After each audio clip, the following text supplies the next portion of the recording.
ദിവസമായി സമരം ചെയ്യുന്ന ആശാവർക്കർമാർക്കൊപ്പമാണ് ഞാനുള്ളത്.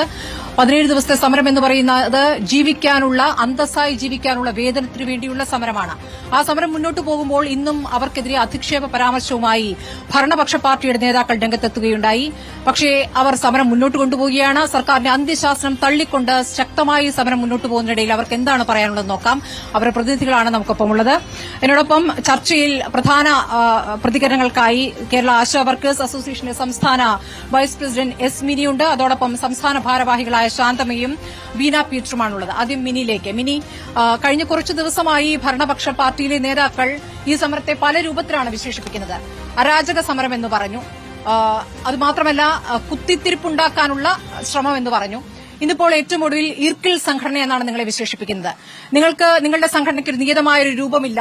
നിങ്ങൾ ആരൊക്കെയോ നിങ്ങളെ ഇതിലേക്ക് തള്ളിവിടുകയാണ്. നിങ്ങൾക്ക് നിങ്ങളുടെ ആവശ്യങ്ങളല്ല, നിങ്ങളെ ആരൊക്കെയോ തള്ളിവിടുന്നതാണ്. അങ്ങനെ നിങ്ങൾ വന്ന് സമരം ചെയ്യുന്നു സർക്കാരിനെതിരെ എന്നുള്ളതാണ്. എന്താണ് അവർക്ക് നൽകാനുള്ള മറുപടി? ഞങ്ങളുടെ സംഘടന രാജ്യത്തെ ട്രേഡ് യൂണിയൻ നിയമം അനുസരിച്ച് രജിസ്റ്റർ ചെയ്തിരിക്കുന്ന ഒരു സംഘടനയാണ്. 13 വർഷമായി ഇത് രജിസ്റ്റർ ചെയ്തിട്ട് വളരെ കൃത്യമായ ലക്ഷ്യബോധമുള്ളൊരു സംഘടനയാണ്. നിരന്തരമായി ആശാവർക്കർമാരുടെ അടിസ്ഥാന ജീവിത പ്രശ്നങ്ങളെ ഉന്നയിച്ചുകൊണ്ട് പ്രക്ഷോഭ രംഗത്താണ്. ഇത് പൊടുന്നനെ വന്നൊരു സമരമല്ല. കഴിഞ്ഞ മാസം 25-ാം തീയതി സെക്രട്ടേറിയറ്റിന് മുന്നിൽ വലിയൊരു മാർച്ച് നടത്തിയിരുന്നു. അത് ബജറ്റിന് മുന്നോടിയായിട്ടുള്ളൊരു പ്രതിഷേധ പരിപാടിയായിരുന്നു. മിക്കവാറും കേരളത്തിലെ സാധ്യമാകുന്ന എല്ലാ PHSCകളിലും അതിന്റെ നോട്ടീസ് വിതരണം നടത്തിക്കൊണ്ട് വളരെ കൃത്യമായി ആസൂത്രണം ചെയ്ത് നടപ്പിലാക്കിയ ഒരു പരിപാടിയായിരുന്നു. അത് കഴിഞ്ഞ് ഞങ്ങൾ ബജറ്റിനെ വെയിറ്റ് ചെയ്യുമായിരുന്നു. അപ്പോൾ ഫെബ്രുവരി 7-ാം തീയതി അവതരിപ്പിച്ച ബജറ്റിൽ ആശാവർക്കർമാർക്ക് അനുകൂലമായി ഒരു കാര്യവും ചെയ്യാതെ വന്ന സാഹചര്യത്തിൽ തൊട്ടടുത്ത വർക്കിംഗ് ഡേ എന്ന നിലയിൽ 10-ാം തീയതിയിൽ ഞങ്ങൾ സെക്രട്ടേറിയറ്റിന് മുന്നിൽ മുൻ നിശ്ചയിച്ച പ്രകാരം ബന്ധപ്പെട്ട അധികാരികൾക്ക് നോട്ടീസ് കൊടുത്തുകൊണ്ട് ഒരു സമരമാണെന്നും ഒരു അതിജീവന സമരമാണ്, അത് നീണ്ടു നിൽക്കുന്ന ഒരു സമരമാണെന്നുള്ള നോട്ടീസ് കൊടുത്തുകൊണ്ടാണ് ഈ സമരം ആരംഭിച്ചത്. സമരത്തിന്റെ തുടക്കത്തിൽ ഇങ്ങനെ ആളുകൾക്കൊന്നും പറയാൻ സാധിക്കില്ലായിരുന്നു. പക്ഷേ അതിന്റെ പങ്കാളിത്തം സംസ്ഥാന തലത്തിൽ തന്നെ അതിന്റെ പങ്കാളിത്തം ഓരോ ദിവസം പിന്നിടുമ്പോഴും വർദ്ധിക്കുന്നത് കണ്ടിട്ട് ഹാലിളകിയ ഭരണ നേതൃത്വമാണ് ഇത്തരത്തിൽ അധിക്ഷേപങ്ങൾ ചൊരിയുന്നത്. ഈ പങ്കാളിത്തത്തെയാണ് സർക്കാർ സംശയത്തോടുകൂടി കാണുന്നത്. കാരണം ഇപ്പോൾ നിങ്ങൾക്ക് പിന്തുണയുമായി കോൺഗ്രസ് വരുന്നു, നിങ്ങൾക്ക് പിന്തുണയുമായി യൂത്ത് കോൺഗ്രസ് വരുന്നു, മറ്റ് രാഷ്ട്രീയ പാർട്ടികൾ വരുന്നു. ഇപ്പോൾ CPI നിങ്ങൾക്ക് പിന്തുണ പ്രഖ്യാപിച്ചിട്ടുണ്ട്. അതിനെക്കുറിച്ചൊന്നും ഇവിടെ CPM പ്രതികരിച്ചു കണ്ടില്ല. പക്ഷേ ബാക്കിയുള്ള പിന്തുണ എന്ന് പറയുന്നത് ഈ കോൺഗ്രസ് ഇപ്പോൾ പിന്തുണയ്ക്കുമ്പോൾ നിങ്ങൾക്ക് നേരത്തെ നിങ്ങൾ സമരം നടത്തിയ സമയത്ത് 1000 രൂപ മാത്രം കൂട്ടിത്തന്നാണ് ഉമ്മൻചാണ്ടി സർക്കാർ. അവിടെയാണ് നിങ്ങൾക്ക് പടിപടിയായി വർധനയുണ്ടാക്കിയത് ഇടത് സർക്കാരാണ് എന്നുള്ള വാദം അവർ ഉയർത്തുന്നത്. അതിന് മറുപടിയുണ്ടോ? അത് ഒരു അടിസ്ഥാനരഹിതമായ വാദമാണ്. ഉമ്മൻചാണ്ടി സർക്കാർ ഇരുന്നപ്പോൾ 1000 രൂപയാണെന്നൊരു തർക്കമൊന്നുമില്ല. 500 രൂപയായിരുന്നു. ഞങ്ങളൊരു സമരം നടത്തിയിട്ടാണ് അത് 1000 രൂപയായത്. അത് കഴിഞ്ഞിട്ടും ഇപ്പൊ 7000 രൂപയിൽ എത്തി നിൽക്കുന്നത് ഉമ്മൻചാണ്ടി അങ്ങോട്ട് ഇറങ്ങിയ ഉടനെ ഉണ്ടാക്കിയ ഒരു 7000 രൂപയല്ലത്. മറിച്ച് ഞങ്ങൾ ഈ കാലം അത്രയും സമരം ചെയ്ത് ഓരോ ഇഞ്ചും പൊരുതിയാണ് ഇവിടെ വന്നിട്ടുള്ളത്. അല്ലാതെ ഒരാൾ ഒരു സമയത്തും ഔദാര്യമായി തന്നിട്ടില്ല. 1000 1500ആയും 2000ആയും 3000ആയും 4000ആയും ഒക്കെ വർദ്ധിപ്പിച്ചത് ഞങ്ങൾ നടത്തിയ പ്രക്ഷോഭത്തിലൂടെയാണ്. അത് മറക്കേണ്ട കാര്യമില്ല. കാരണം ഭരണപക്ഷത്ത് ഇരിക്കുന്ന യൂണിയനുകൾ സമരം ചെയ്യില്ലെന്ന് നമുക്കറിയാം. CIT ഒരിക്കലും ഈ ഗവൺമെന്റ് ഇരിക്കുമ്പോൾ സർക്കാരിനെതിരെ സമരം ചെയ്യില്ല. അപ്പൊ സമരം ചെയ്താണ് നേടിയെടുത്തത്. അത് ഒരു വശം. മറിച്ച് മറ്റൊരു കാര്യം എന്ന് പറയുന്നത്, ഇന്നിപ്പോ നമ്മളെ അധിക്ഷേപിക്കുന്ന ആളുകൾ, അവരെ കുറിച്ച് പറയാനുള്ളത്, സമരങ്ങളിലൂടെ അധികാരത്തിൽ വന്ന ആളുകളെന്നാണ് അവർ സ്വയം അവകാശപ്പെടുന്നത്. പക്ഷെ ഇന്ന് അടിസ്ഥാന ജനവിഭാഗങ്ങൾ, പണിയെടുക്കുന്ന ആളുകൾ സമരം ചെയ്യുമ്പോൾ അവർക്ക് വല്ലാതെ കണ്ട് വിറളി പിടിക്കുകയാണ്. പങ്കാളിത്തം എന്ന് പറയുന്നത് ആശാ വർക്കർമാരുടെ പങ്കാളിത്തമാണ്, പിന്തുണയ്ക്കുന്നവരുടെ പങ്കാളിത്തമല്ല. ആശാ വർക്കർമാർ വൻതോതിൽ, കാരണം 7000 രൂപ എന്ന് പറയുന്ന ഈ ഓണറേറിയത്തിന് വിവിധ മാനദണ്ഡങ്ങൾ വെച്ച് 10 മാനദണ്ഡങ്ങൾ ഏർപ്പെടുത്തിക്കൊണ്ട് ഓരോ മാനദണ്ഡത്തിനും 700 രൂപ നിരക്കിൽ അവർക്ക് തോന്നിയാൽ അവരത് ഇല്ലാതാക്കും, കട്ട് ചെയ്യും. അങ്ങനെ വളരെ തുച്ഛമായ തുകയ്ക്കാണ് പണിയെടുക്കുന്നത്. അതും 3-4 മാസം കൂടുമ്പോഴാണ് ഒരു മാസത്തെ കുടിശ്ശിക തരുന്നത്. ഇത് എത്രയോ വർഷങ്ങളായി. ഈ ഗവൺമെന്റ് വന്നിട്ട് ആദ്യമായിട്ടല്ല കുടിശ്ശിക ഉണ്ടാകുന്നത്. കഴിഞ്ഞ ഇത്രയും വർഷങ്ങൾ 17 വർഷമായിട്ടും 8 മാസം 9 മാസമായിരുന്ന കുടിശ്ശികയെ ഞങ്ങൾ സമരം ചെയ്താണ് ഇവിടെ കൊണ്ടെത്തിയിരിക്കുന്നത്. ഞങ്ങളുടെ പ്രധാനപ്പെട്ട പ്രശ്നം എന്ന് പറയുന്നത് ചെയ്ത ജോലിയുടെ കൂലി വാങ്ങാൻ സമരം ചെയ്യേണ്ടി വരും. കുടിശ്ശിക വരുന്നത് ഇടത് സർക്കാർ വന്നതിന് ശേഷം മാത്രമാണ്? അല്ല, തീർച്ചയായിട്ടും ഞാനത് പറഞ്ഞു. 17 വർഷമായിട്ടും കുടിശ്ശികയുണ്ട്. പക്ഷെ ആ കുടിശ്ശികയുടെ ഡ്യൂറേഷൻ ഞങ്ങൾ കുറച്ച് ഇപ്പൊ ഒരു 3-4 മാസം കൂടുമ്പോൾ ഒരു മാസത്തെ വേതനം തരുന്ന അവസ്ഥയിലേക്ക് കൊണ്ടെത്തിച്ചു. അപ്പോഴും ഒരു പ്രശ്നമുണ്ട്. ഇത് സമരം ചെയ്താലേ കുടിശ്ശിക തരുള്ളൂ. അത് ഒരു മാസത്തെ ചെയ്തിട്ടാണ് നിങ്ങൾക്ക് ഓരോ തവണയും ഓരോ കാര്യങ്ങൾ കിട്ടിയിട്ടില്ല. ശാന്തമ്മ, ഇപ്പോൾ CITU പറയുന്നത് CITUമായി ചേർന്നിട്ടാണല്ലോ നിങ്ങൾ നേരത്തെ ഒരുപാട് എല്ലാ ആശാവർക്കർമാരും ഒരുവിധം CITUവിൽ അംഗത്വമുള്ളവരാണ് എന്നും ഞങ്ങൾ ആദ്യം സമരം നടത്തി, ഒരു രാപകൽ സമരം നടന്നിരുന്നല്ലോ, ആ സമരം നടത്തിയതിന്റെ അടിസ്ഥാനത്തിലാണ് 2 കാര്യങ്ങളെങ്കിലും അംഗീകരിച്ചിട്ടുള്ളത് അല്ലെ? അങ്ങനെ 2 കാര്യങ്ങൾ അംഗീകരിച്ച് കിട്ടിയല്ലോ ഇപ്പോൾ സംസ്ഥാന സർക്കാരിന്റെ ഭാഗത്തുനിന്നും അല്ലെ? കുടിശ്ശിക കിട്ടുമെന്നുള്ള അടക്കം 2 കാര്യങ്ങൾ തീർപ്പായി കഴിഞ്ഞു. അപ്പോൾ അത് അവർ ചെയ്തതുകൊണ്ടാണ്. അപ്പോൾ പിന്നെ നിങ്ങൾ പിന്നീട് സമരത്തിന് പോകുന്നതിന് പിന്നിൽ വേറെ ദുഷ്ടലാക്കുണ്ടെന്നാണ് അവർ പറയുന്നത്. അവർക്ക് എന്താണ് മറുപടി? അവർ ഞങ്ങൾ സമരം ചെയ്യുമെന്ന് അറിഞ്ഞുകൊണ്ട് തന്നെയാണ് അവര് 6-ാം തീയതി ഒരു സമരം ഡയറക്ടറേറ്റ് ഓഫ് ഹെൽത്ത് സർവീസിന്റെ ഫ്രണ്ടിൽ രാപ്പകൽ സമരം എന്നും പറഞ്ഞാണ് അവരിരുന്നത്. പക്ഷേ അവര് ഉന്നയിച്ച കാര്യം എന്ന് പറഞ്ഞാൽ ഈ ക്രൈറ്റീരിയ 10 മാനദണ്ഡം കൊണ്ട് പിൻവലിച്ചു തരണമെന്നാ. അവരിന്നപ്പോ 5 മാറ്റിയെന്നാണ് പറയുന്നത്. പിന്നെയുള്ള മാറ്റിയെന്ന് ഉറപ്പായിട്ടില്ല. ഞങ്ങൾക്ക് റിപ്പോർട്ടൊന്നും കിട്ടിയിട്ടില്ല. മാറ്റിയതേ പറഞ്ഞിട്ടുള്ളൂ. ഈ കുടിശ്ശികയുടെ കാര്യത്തിലോ? കുടിശ്ശിക അതുപോലെ തന്നെ ഞങ്ങൾക്ക് എല്ലാ മാസവും കിട്ടത്തില്ല. അല്ല, ഇപ്പോൾ കുടിശ്ശിക തരും എന്ന് പറഞ്ഞതിന് ശേഷം വന്നോ? ഇപ്പൊ വന്നിട്ടുണ്ട്.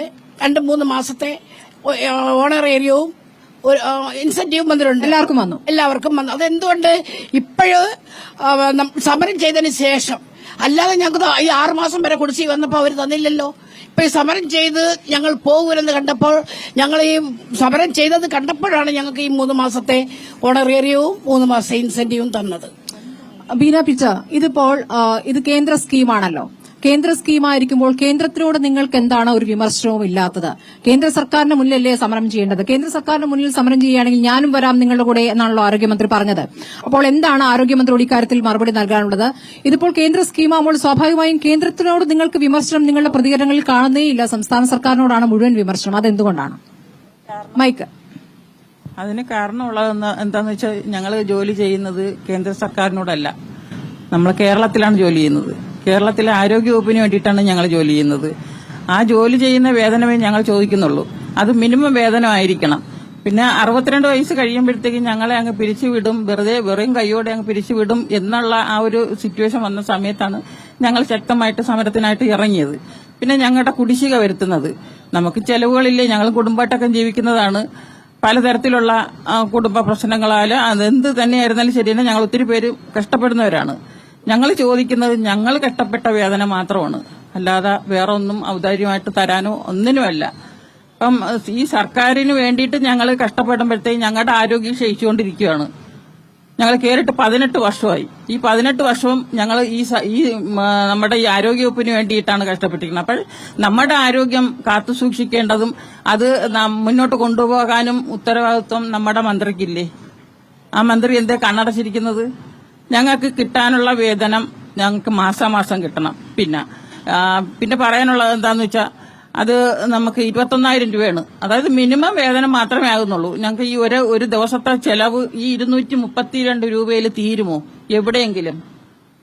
അത് ഞങ്ങൾ ചോദിക്കുന്നുണ്ട്. തുച്ഛമായ തുകയാണ് നിങ്ങൾക്ക് കിട്ടുന്നത് എന്നുള്ള കാര്യത്തിൽ തർക്കമില്ല. പക്ഷേ നിങ്ങളുടെ ഇത് സന്നദ്ധ സേവനമായിട്ടാണ് നിർവചിക്കപ്പെട്ടിരിക്കുന്നത്. നിങ്ങളുടെ ഇത് ഒരു തൊഴിലായി നിർവചിച്ചിട്ടില്ല എന്നുള്ളത് കേന്ദ്രത്തിൽ നിന്ന് വരേണ്ട മാറ്റമാണ്. അപ്പോൾ അതിൽ സംസ്ഥാന സർക്കാരിന് എന്ത് ചെയ്യാൻ പറ്റുമെന്നാണ് സർക്കാർ ചോദിക്കുന്നത്. അതിന് മറുപടിയുണ്ടോ? സന്നദ്ധ സേവനമെന്ന് പറഞ്ഞിട്ടാണ് ഇത് തുടങ്ങിയതെങ്കിലും ഈ പിണറായി വിജയൻ നയിക്കുന്ന ഈ ഗവൺമെന്റിന്റെ ആദ്യ ഗവൺമെന്റിന്റെ സമയത്ത് ഇതിനെ നിർബന്ധിത സേവനമായി മാറ്റിയിട്ടുണ്ട്. അതാണ് ഇവിടെ പലരും പരാമർശിക്കാതെ പോകുന്നത്. സന്നദ്ധ സേവനമായിരുന്നപ്പോൾ നിങ്ങൾ ഏത് തൊഴിലിന് പൊക്കോളൂ, പക്ഷേ നിങ്ങൾക്ക് കിട്ടുന്ന ചില സമയങ്ങൾ നിങ്ങൾ ഫീൽഡിൽ നിങ്ങളുടെ അയൽക്കാരോടും ബന്ധുക്കളോടും റേഷൻ കടയിൽ പോകുമ്പോൾ, മത്സ്യചന്തയിൽ പോകുമ്പോൾ ഒക്കെ നിങ്ങൾ ചോദിച്ച് മനസ്സിലാക്കണം എന്നതിനാണ് ഉമ്മൻചാണ്ടിയുടെ സമയത്ത് 500 രൂപയോ അല്ലെങ്കിൽ അത് 1000 രൂപയൊക്കെ ആയിരുന്നത്. അതൊരു 2 മണിക്കൂർ ജോലിയൊക്കെ. അതെ, തീർച്ചയായിട്ടും. അത് നിങ്ങൾ എല്ലാ ദിവസവും ചെയ്യണമെന്ന് പോലും ഇല്ല. നിങ്ങൾ 1000 പോപ്പുലേഷനാണ് ഒരു ആശയം ഓർക്കണം, അങ്ങനെ നിജപ്പെടുത്തിയിട്ടുണ്ട്. പക്ഷേ പിണറായി സർക്കാർ വന്നു കഴിഞ്ഞപ്പോൾ അതിന്റെ മാനദണ്ഡം മാറ്റി. നിങ്ങൾ ആശാ വർക്കർ എന്നുള്ള പണിയല്ലാതെ മറ്റൊരു ജോലിക്ക് പോകരുതെന്ന് ഉത്തരവിറക്കിയിട്ടുണ്ട് ഈ കേരളത്തിൽ. അതുകൂടാതെ 1000 പോപ്പുലേഷൻ എന്ന് പറയുന്ന മാനദണ്ഡം മാറ്റി ഒരു വാർഡിൽ ഒരു ആശ എന്നാക്കി മാറ്റി. അങ്ങനെ വന്നപ്പോൾ ചിലപ്പോൾ 2500, 3000, 3800 പോപ്പുലേഷൻ വരെ, ജനസംഖ്യ വരെ ഒരാശ അറ്റൻഡ് ചെയ്യേണ്ടി വരും. അപ്പൊ 4 ആശമാർ നോക്കേണ്ടുന്ന ആളുകളെയാണ് ഒരു വ്യക്തി നോക്കുന്നത്. ഞാൻ ചോദിക്കുന്നത് കേരളത്തിലെ മാത്രം സാഹചര്യമാണോ? ഇത് കേരളത്തിലെ മാത്രം, ഇത് കേരളത്തിന്റെ മാനദണ്ഡമാണ്. സംസ്ഥാന സർക്കാർ തീരുമാനിച്ചിരിക്കുന്നതാണ്. അവിടെയാണ് പറഞ്ഞത് കേന്ദ്രാവിഷ്കൃത പദ്ധതിയാണെങ്കിലും നടപ്പിലാക്കുന്ന സംസ്ഥാനങ്ങളിൽ അതത് ഗവൺമെന്റുകൾക്ക് തീരുമാനിക്കാനുള്ള റൈറ്റ് ഉണ്ട്. അപ്പൊ ഏറ്റവും ചുരുങ്ങിയത് 4 ആശമാരെങ്കിലും വർക്ക് ചെയ്യേണ്ടുന്ന ഒരു സ്ഥലത്ത് അവിടെ ഒരു ആശയെ വെച്ച് പണിയെടുപ്പിക്കുമ്പോൾ ഈ 4 ആശമാരുടെ കൊടുക്കേണ്ടത് 7,000 രൂപ വെച്ച് കൊടുക്കുന്നില്ലല്ലോ. അപ്പൊ അമിത ജോലിഭാരം അടിച്ചേൽപ്പിച്ചിരിക്കുകയാണ്. ഇങ്ങനെ വന്നിട്ട് ഇത്തരം നിബന്ധനകൾ വെച്ചിട്ട് മറ്റൊരു പണിക്ക് പോകാൻ പറ്റില്ല, ചെയ്ത ജോലിക്ക് കൂലിയും തരില്ല. അപ്പൊ ഇത് പൊരുത്തക്കേടാണ്. സർക്കാർ മറച്ചുവെക്കുന്ന ഒരു പ്രധാനപ്പെട്ട കാര്യമാണ് താങ്കൾ ചൂണ്ടിക്കാണിച്ചത്. നിങ്ങളൊക്കെ കുറെ കാലമായിട്ട് ഈ ജോലിയിൽ നിൽക്കുന്നവരായിരിക്കും അല്ലേ? 2005 മുതലുണ്ടോ? ഞങ്ങൾ 2007 കൊടുത്തു എങ്കിലും 9 മുതലാണ് ഞങ്ങൾ അംഗീകരിച്ചത്. ജോലിയുടെ സ്വഭാവം ഒന്ന് പറയാമോ? ഒരു ദിവസം എന്താണ് നിങ്ങളുടെ ഒരു ദിവസം എങ്ങനെയാണ്? ഒരു ദിവസം എന്ന് വെച്ചാൽ ഇപ്പം അവർ 50 വീട്ടിൽ പോകണം. 50 വീട്ടിൽ പോകണം. അവിടെ കുഞ്ഞുങ്ങളുടെ കാര്യം നോക്കണം, ഗർഭിണി ഉണ്ടെങ്കിൽ നോക്കണം, വയസ്സായവരുണ്ടെങ്കിൽ നോക്കണം, അവർക്ക് പാലിയേറ്റീവ് സംരക്ഷണം കൊടുക്കണം. ഇതിനെല്ലാത്തിനും പുറമെ തന്നെയാണ് ശൈലി, ലെപ്രസി,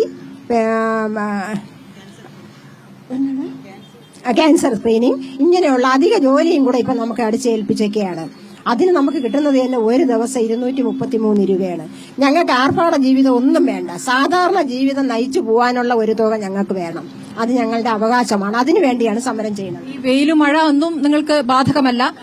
അതുപോലെ ഈ രോഗികളുടെ എണ്ണം എടുക്കുക എന്നൊക്കെ പറയുമ്പോൾ അതിലും നിങ്ങൾക്ക് ചില സുരക്ഷാ മാനദണ്ഡങ്ങളൊക്കെ, അത്തരം കാര്യങ്ങളൊന്നും നിങ്ങൾക്ക് കൃത്യമായിട്ടൊന്നുമില്ല. അങ്ങനെ ഒരു സുരക്ഷാ മാനദണ്ഡങ്ങളൊന്നും ഞങ്ങൾ വെയിൽ കൊണ്ടാലും ഞങ്ങൾ മഴ കൊണ്ടാലും ഞങ്ങൾ മഞ്ഞ് കൊണ്ടാലും എന്ത് ചെയ്തിരുന്നാലും അവർക്ക് കിട്ടേണ്ട ഡീറ്റെയിൽസ് ഞങ്ങൾ കൊടുത്തിരിക്കണം എന്നുള്ളതാണ്. അവർ ചോദിക്കുന്ന സമയത്തിന് കൊടുത്തേക്കണം. അങ്ങനെയാണ് ഞങ്ങളുടെ. എന്നും യോഗത്തിൽ പങ്കെടുത്തിട്ടില്ലെങ്കിൽ 700 രൂപ കട്ട് ചെയ്യും. ഈ 10 മാനദണ്ഡങ്ങളിൽ ഏതെങ്കിലും ഒരെണ്ണത്തിന് നമ്മൾ ചെയ്യാൻ പറ്റാതെ മാനുഷികമായിട്ടുള്ള കാര്യങ്ങളാണ്. അതിൽ പങ്കെടുക്കാൻ പറ്റാതെ വരുമ്പോൾ ആ മാസം കിട്ടുന്ന ഓണറേറിയത്തിൽ നിന്ന് 700 രൂപ കുറയ്ക്കും. ചിലപ്പോൾ ഞങ്ങൾക്ക് കിട്ടുന്ന 5,600 ആയിരിക്കും, ചിലപ്പോൾ 6,300 ആയിരിക്കും. ഇങ്ങനെയാണ് ഞങ്ങൾക്ക് കിട്ടിക്കൊണ്ടിരിക്കുന്നത്. ചേച്ചിയുടെ പേരെന്താ? എന്റെ പേര് ശോഭന. എത്ര വയസ്സായി? എനിക്ക് 58 വയസ്സായി. ഈ 62 വയസ്സിൽ വിരമിക്കണം എന്നുള്ളതാണല്ലോ ഇപ്പൊ പുതുതായി പറയുന്നത്. അപ്പൊ ആദ്യം പറഞ്ഞിരുന്ന ആരോഗ്യമുള്ള കാലത്തോളം പറ്റും ചെയ്യാമെന്നാണ് പറഞ്ഞിട്ടുള്ളത്. ഇപ്പൊ ഇങ്ങനെയാണ് പറഞ്ഞേക്കുന്നത്. വീട്ടിലാണെങ്കിൽ ഇത്തിരി ബുദ്ധിമുട്ട് അനുഭവിക്കുന്ന ഒരു കുടുംബമാണ്. ഭർത്താവ് സുഖമില്ലാത്തതാണ്. 94 വയസ്സുള്ള അച്ഛനുണ്ട്, മക്കളുണ്ട്. അങ്ങനെ ഇത്രയും കിട്ടുന്ന ഈ തുച്ഛമായ വേതനം കൊണ്ട് ഒരു തരത്തിലും ജീവിച്ചു പോകാൻ പറ്റുന്നില്ല. എന്നിരുന്നാലും പിടിച്ചു നിന്ന് പോവുകയാണ്. ഞങ്ങൾക്ക് കിട്ടും എന്നുള്ള ഒരു ഉറപ്പിൽ ഞങ്ങൾ വെക്കൊണ്ടിരിക്കുകയാണ്. എന്താണ് പറയാനുള്ളത്? എത്ര കാലമായി? ഞാൻ ജോലിക്ക് കയറിയിട്ട് 18 വർഷമായി. ഈ 18 വർഷം എന്ന് പറയുമ്പോൾ ആദ്യ ഘട്ടങ്ങളിൽ ഞങ്ങൾക്ക് ഈ പറഞ്ഞ പോലെ വലിയ ജോലിയും ഇതൊന്നും ഇല്ലായിരുന്നു. അന്ന് ഞങ്ങൾക്ക് വേണമെങ്കിൽ തൊഴിലുറപ്പിനോ എന്തെങ്കിലും ജോലിക്ക് പോകാം. ഇപ്പൊ ഞങ്ങൾക്ക് ഒരു ജോലിക്ക് പോകാനോ ഒന്നിനും പറ്റത്തില്ല. കാരണം അത്രമാത്രം ജോലി ഭാരം ഞങ്ങൾക്കുണ്ട്. ഈ 233 രൂപയിൽ ഞങ്ങൾക്ക് ഒന്നും ചെയ്യാൻ പറ്റത്തില്ല. ഞങ്ങൾ ഒരു രാഷ്ട്രീയ പ്രേരണയുടെ കീഴിലോ അല്ലെങ്കിൽ ആരെങ്കിലും കുത്തിത്തിരിപ്പുണ്ടാക്കിയോ ഒന്നും വന്നതല്ല. ഞങ്ങളുടെ അതിജീവനത്തിന് വേണ്ടി മാത്രം ഇവിടെ വന്നിരുന്ന് ഈ 17 ദിവസം ഈ പൊരിയുന്ന വെയിലത്ത് വന്നിരുന്ന് ഈ സമരം ചെയ്യുന്നതാണ്. പക്ഷെ എന്തുകൊണ്ട് മന്ത്രിക്ക് ഞങ്ങളെ കാണാനുള്ള കണ്ണില്ല എന്നുള്ളത് മനസ്സിലാക്കാൻ ഇനിയും ഞങ്ങൾക്ക് എന്തുകൊണ്ടാണ് ആ മന്ത്രി കണ്ണു തുറക്കാത്തത് ഞങ്ങൾക്ക് അറിയില്ല. ഞങ്ങളോട് എന്ത് വൈരാഗ്യമുണ്ടെന്നും ഞങ്ങൾക്കറിയില്ല. പക്ഷേ ഞങ്ങൾ ഈ 17 ദിവസം ഈ പൊരിയുന്ന വെയിലത്ത് ഇവിടെ വന്നിരിക്കുമ്പോഴും ഞങ്ങളുടെ വീട്ടിൽ ക്യാൻസർ ബാധിച്ച ഒരമ്മയുണ്ട്, കുഞ്ഞു മക്കളുണ്ട്. അവരെയൊന്നും നോക്കാൻ കഴിയാതെ വണ്ണമാണ് ഇവിടെ വന്നിരുന്ന് ഈ 233 രൂപയ്ക്ക് ഞങ്ങൾക്കൊന്നും പറ്റത്തില്ല എന്ന് ഞങ്ങൾ തീരുമാനമെടുത്ത്. അല്ലെങ്കിൽ പിന്നെ ഞങ്ങൾക്ക് ആത്മഹത്യ അല്ലാതെ മറ്റൊരു വഴിയുമില്ല, മറ്റൊരു ജോലിക്ക് പോകാൻ പറ്റില്ല. അത്രമാത്രം ജോലി ഭാരം ഞങ്ങളുടെ മുതിന്മേൽ അടിച്ചേൽപ്പിച്ചിട്ടുണ്ട്. അപ്പൊ ഈ ജോലി എല്ലാം ചെയ്യുന്നെങ്കിൽ 233 രൂപയ്ക്ക് ഞങ്ങൾക്ക് വണ്ടിക്കൂലിക്ക് പോലും കഴിയുന്നില്ല. പിന്നെ എന്തുദ്ദേശത്തിലാണ് മന്ത്രി ഈ കണ്ണു തുറക്കാതിരിക്കുന്നതെന്ന് ഞങ്ങൾക്കറിയില്ല. ഇതിനൊരു അറുതി വരുന്നതുവരെ ഞങ്ങൾ ഇവിടെ തന്നെ ഉണ്ടാവും. ഈ അനന്തപുരിയിൽ നിന്ന് ഞങ്ങൾ പിന്മാറണമെങ്കിൽ ഞങ്ങൾ ഇവിടെ വിഴുന്ന് മരിച്ചാൽ പോലും ഞങ്ങൾക്ക് ഞങ്ങളുടെ വേതനം, ഞങ്ങളുടെ ഈ ആനുകൂല്യങ്ങൾ ലഭിക്കാതെ ഞങ്ങൾ ഇവിടെ നിന്ന് പോകത്തില്ല. ശരി, ഇപ്പോൾ മറ്റു സംസ്ഥാനങ്ങളിലും സമാനമായ സമരങ്ങൾ ഇതിനു മുമ്പുണ്ടായിട്ടില്ല. അപ്പോഴൊക്കെ CAT ആണ് അതിന് നേതൃത്വം കൊടുത്തതെന്നൊരു ഒരു വ്യത്യാസമുണ്ട്. 35 ദിവസം 40 ദിവസമൊക്കെ സമരം നടന്നിട്ടുണ്ട്. അങ്ങനെ സമരങ്ങളുടെ പല കാര്യങ്ങളും നേടിയെടുത്തിട്ടുമുണ്ട്. അപ്പോൾ അതിൽ കൂടെ നിന്നിരുന്ന CPI ആണ് ഇപ്പോൾ പറയുന്നത് ഈ സമരം നിങ്ങളുടേത് നിങ്ങളുടെ കൃത്യമായ സമരം തന്നെയാണ്, നിങ്ങളുടെ അവകാശങ്ങൾക്ക് വേണ്ടിയുള്ള സമരം തന്നെയാണ് CPI പറയുന്നത്. ആനി രാജയെ പോലുള്ള നേതാക്കളൊക്കെ പിന്തുണച്ച് പ്രതികരിക്കുകയും ചെയ്യുന്നുണ്ട്. പക്ഷേ ഇപ്പോൾ കോൺഗ്രസ് അടക്കമുള്ള പാർട്ടികൾ വരുമ്പോഴാണല്ലോ ഇപ്പോൾ ഭരണപക്ഷം ഇതിനെ എതിർത്ത് പറയുന്നത്. എന്തായാലും അന്ത്യശാസനമാണ് വന്നിരിക്കുന്നത്. നിങ്ങൾ ഒന്നുകിൽ ജോലിക്ക് കയറുക, നിങ്ങളുടെയൊക്കെ സമരത്തിൽ നിൽക്കുന്നവരുടെയൊക്കെ എണ്ണം എടുത്തു തുടങ്ങി. അപ്പോൾ എന്താകും ഇനി ഭാവി എന്നുള്ളൊരു ആശങ്കയുണ്ടോ? ഒരാശങ്കയുമില്ല. ഞങ്ങൾ ഈ സമരം മുന്നോട്ട് കൊണ്ടുപോകുക തന്നെ ചെയ്യും. ഒറ്റ മനുഷ്യനും ജോലിക്ക് കയറുന്ന പ്രശ്നമില്ല. ഞങ്ങളെ പിരിച്ചുവിടുമെന്ന് പറഞ്ഞാൽ ഞങ്ങളത് പേടിക്കത്തില്ല. കാരണം ഞങ്ങൾ 18 വർഷം കൊണ്ട് ഫീൽഡിലാണ്. ആ കോവിഡ് കാലത്ത് പോലും ഞങ്ങൾക്ക് ഒരു PP കിറ്റ് പോലും തന്നിട്ടില്ല. ഞങ്ങൾ ആ പേഷ്യൻസിന്റെ മുന്നിൽ ഞങ്ങൾ യാതൊരു PP കിറ്റ് പോലും ഇല്ലാതെ നിന്ന് വർക്ക് ചെയ്ത് അവർക്ക് മെഡിസിൻ കൊണ്ടുകൊടുത്ത് ആഹാരം വാങ്ങിച്ചു കൊടുത്ത് അവരെ ക്വാറന്റൈനിൽ കൊണ്ടാക്കിയതൊക്കെ ഞങ്ങൾ ആശമാരാണ്. ആ സമയത്തൊക്കെ ഞങ്ങൾക്ക് ഒരുപാട് വർക്കായിരുന്നു. കയറിയ സമയത്ത് പറഞ്ഞത് നിങ്ങൾക്ക് നിങ്ങളുടെ ജോലി നിങ്ങളാണ് തിരഞ്ഞെടുക്കേണ്ട സമയം, നിങ്ങൾക്ക് ഏത് ജോലിക്കും പോകാം എന്നൊക്കെ പറഞ്ഞാണ് ഞങ്ങളെ ഈ ആശാ വർക്കറായിട്ട് നിയമിച്ചത്. എന്നിട്ട് ഞങ്ങളോടിപ്പം പറയുന്നത് എന്താണ്, നിങ്ങൾ 24 അവേഴ്സും ജോലി ചെയ്യണം. കാരണം ഈ ഞങ്ങൾക്ക് ജോലിയൊക്കെ ഈ പൊരിവെയിലെത്താണെങ്കിലും മഴയത്തായാലും ജോലി ചെയ്തിട്ട് വന്നതിന് ശേഷം ഞങ്ങൾക്ക് രാത്രി ഇരുന്ന് ഡയറി എഴുതണം. ഡയറി എഴുതി തീർത്താൽ ഞങ്ങൾക്ക് മാസം മീറ്റിങ്ങിന് അവിടെ ചെന്നാൽ ഈ ഡയറി വാങ്ങിച്ച് നോക്കുവര്. അപ്പം ഞങ്ങൾ അപ് ടു ഡേറ്റ് ആയിട്ട് ഈ ഒരു മാസത്തെ ഡയറി അവിടെ കാണിച്ചാലേ 700 രൂപ കിട്ടുള്ളൂ. ഈ ഡയറി കംപ്ലീറ്റ് അല്ലെങ്കിലും കിട്ടൂല. അപ്പം ഞങ്ങൾക്ക് ഈ ക്രൈറ്റീരിയ എന്നൊക്കെ ഒരുപാട് ചില സമയത്ത് 7000 രൂപയ്ക്ക് 3200 രൂപ വരെ വാങ്ങിക്കുന്ന ആശമാർ ഉണ്ട് ഞങ്ങളുടെ കൂടെ. അതുപോലെ 4200 രൂപ വാങ്ങിക്കുന്നവരുണ്ട്.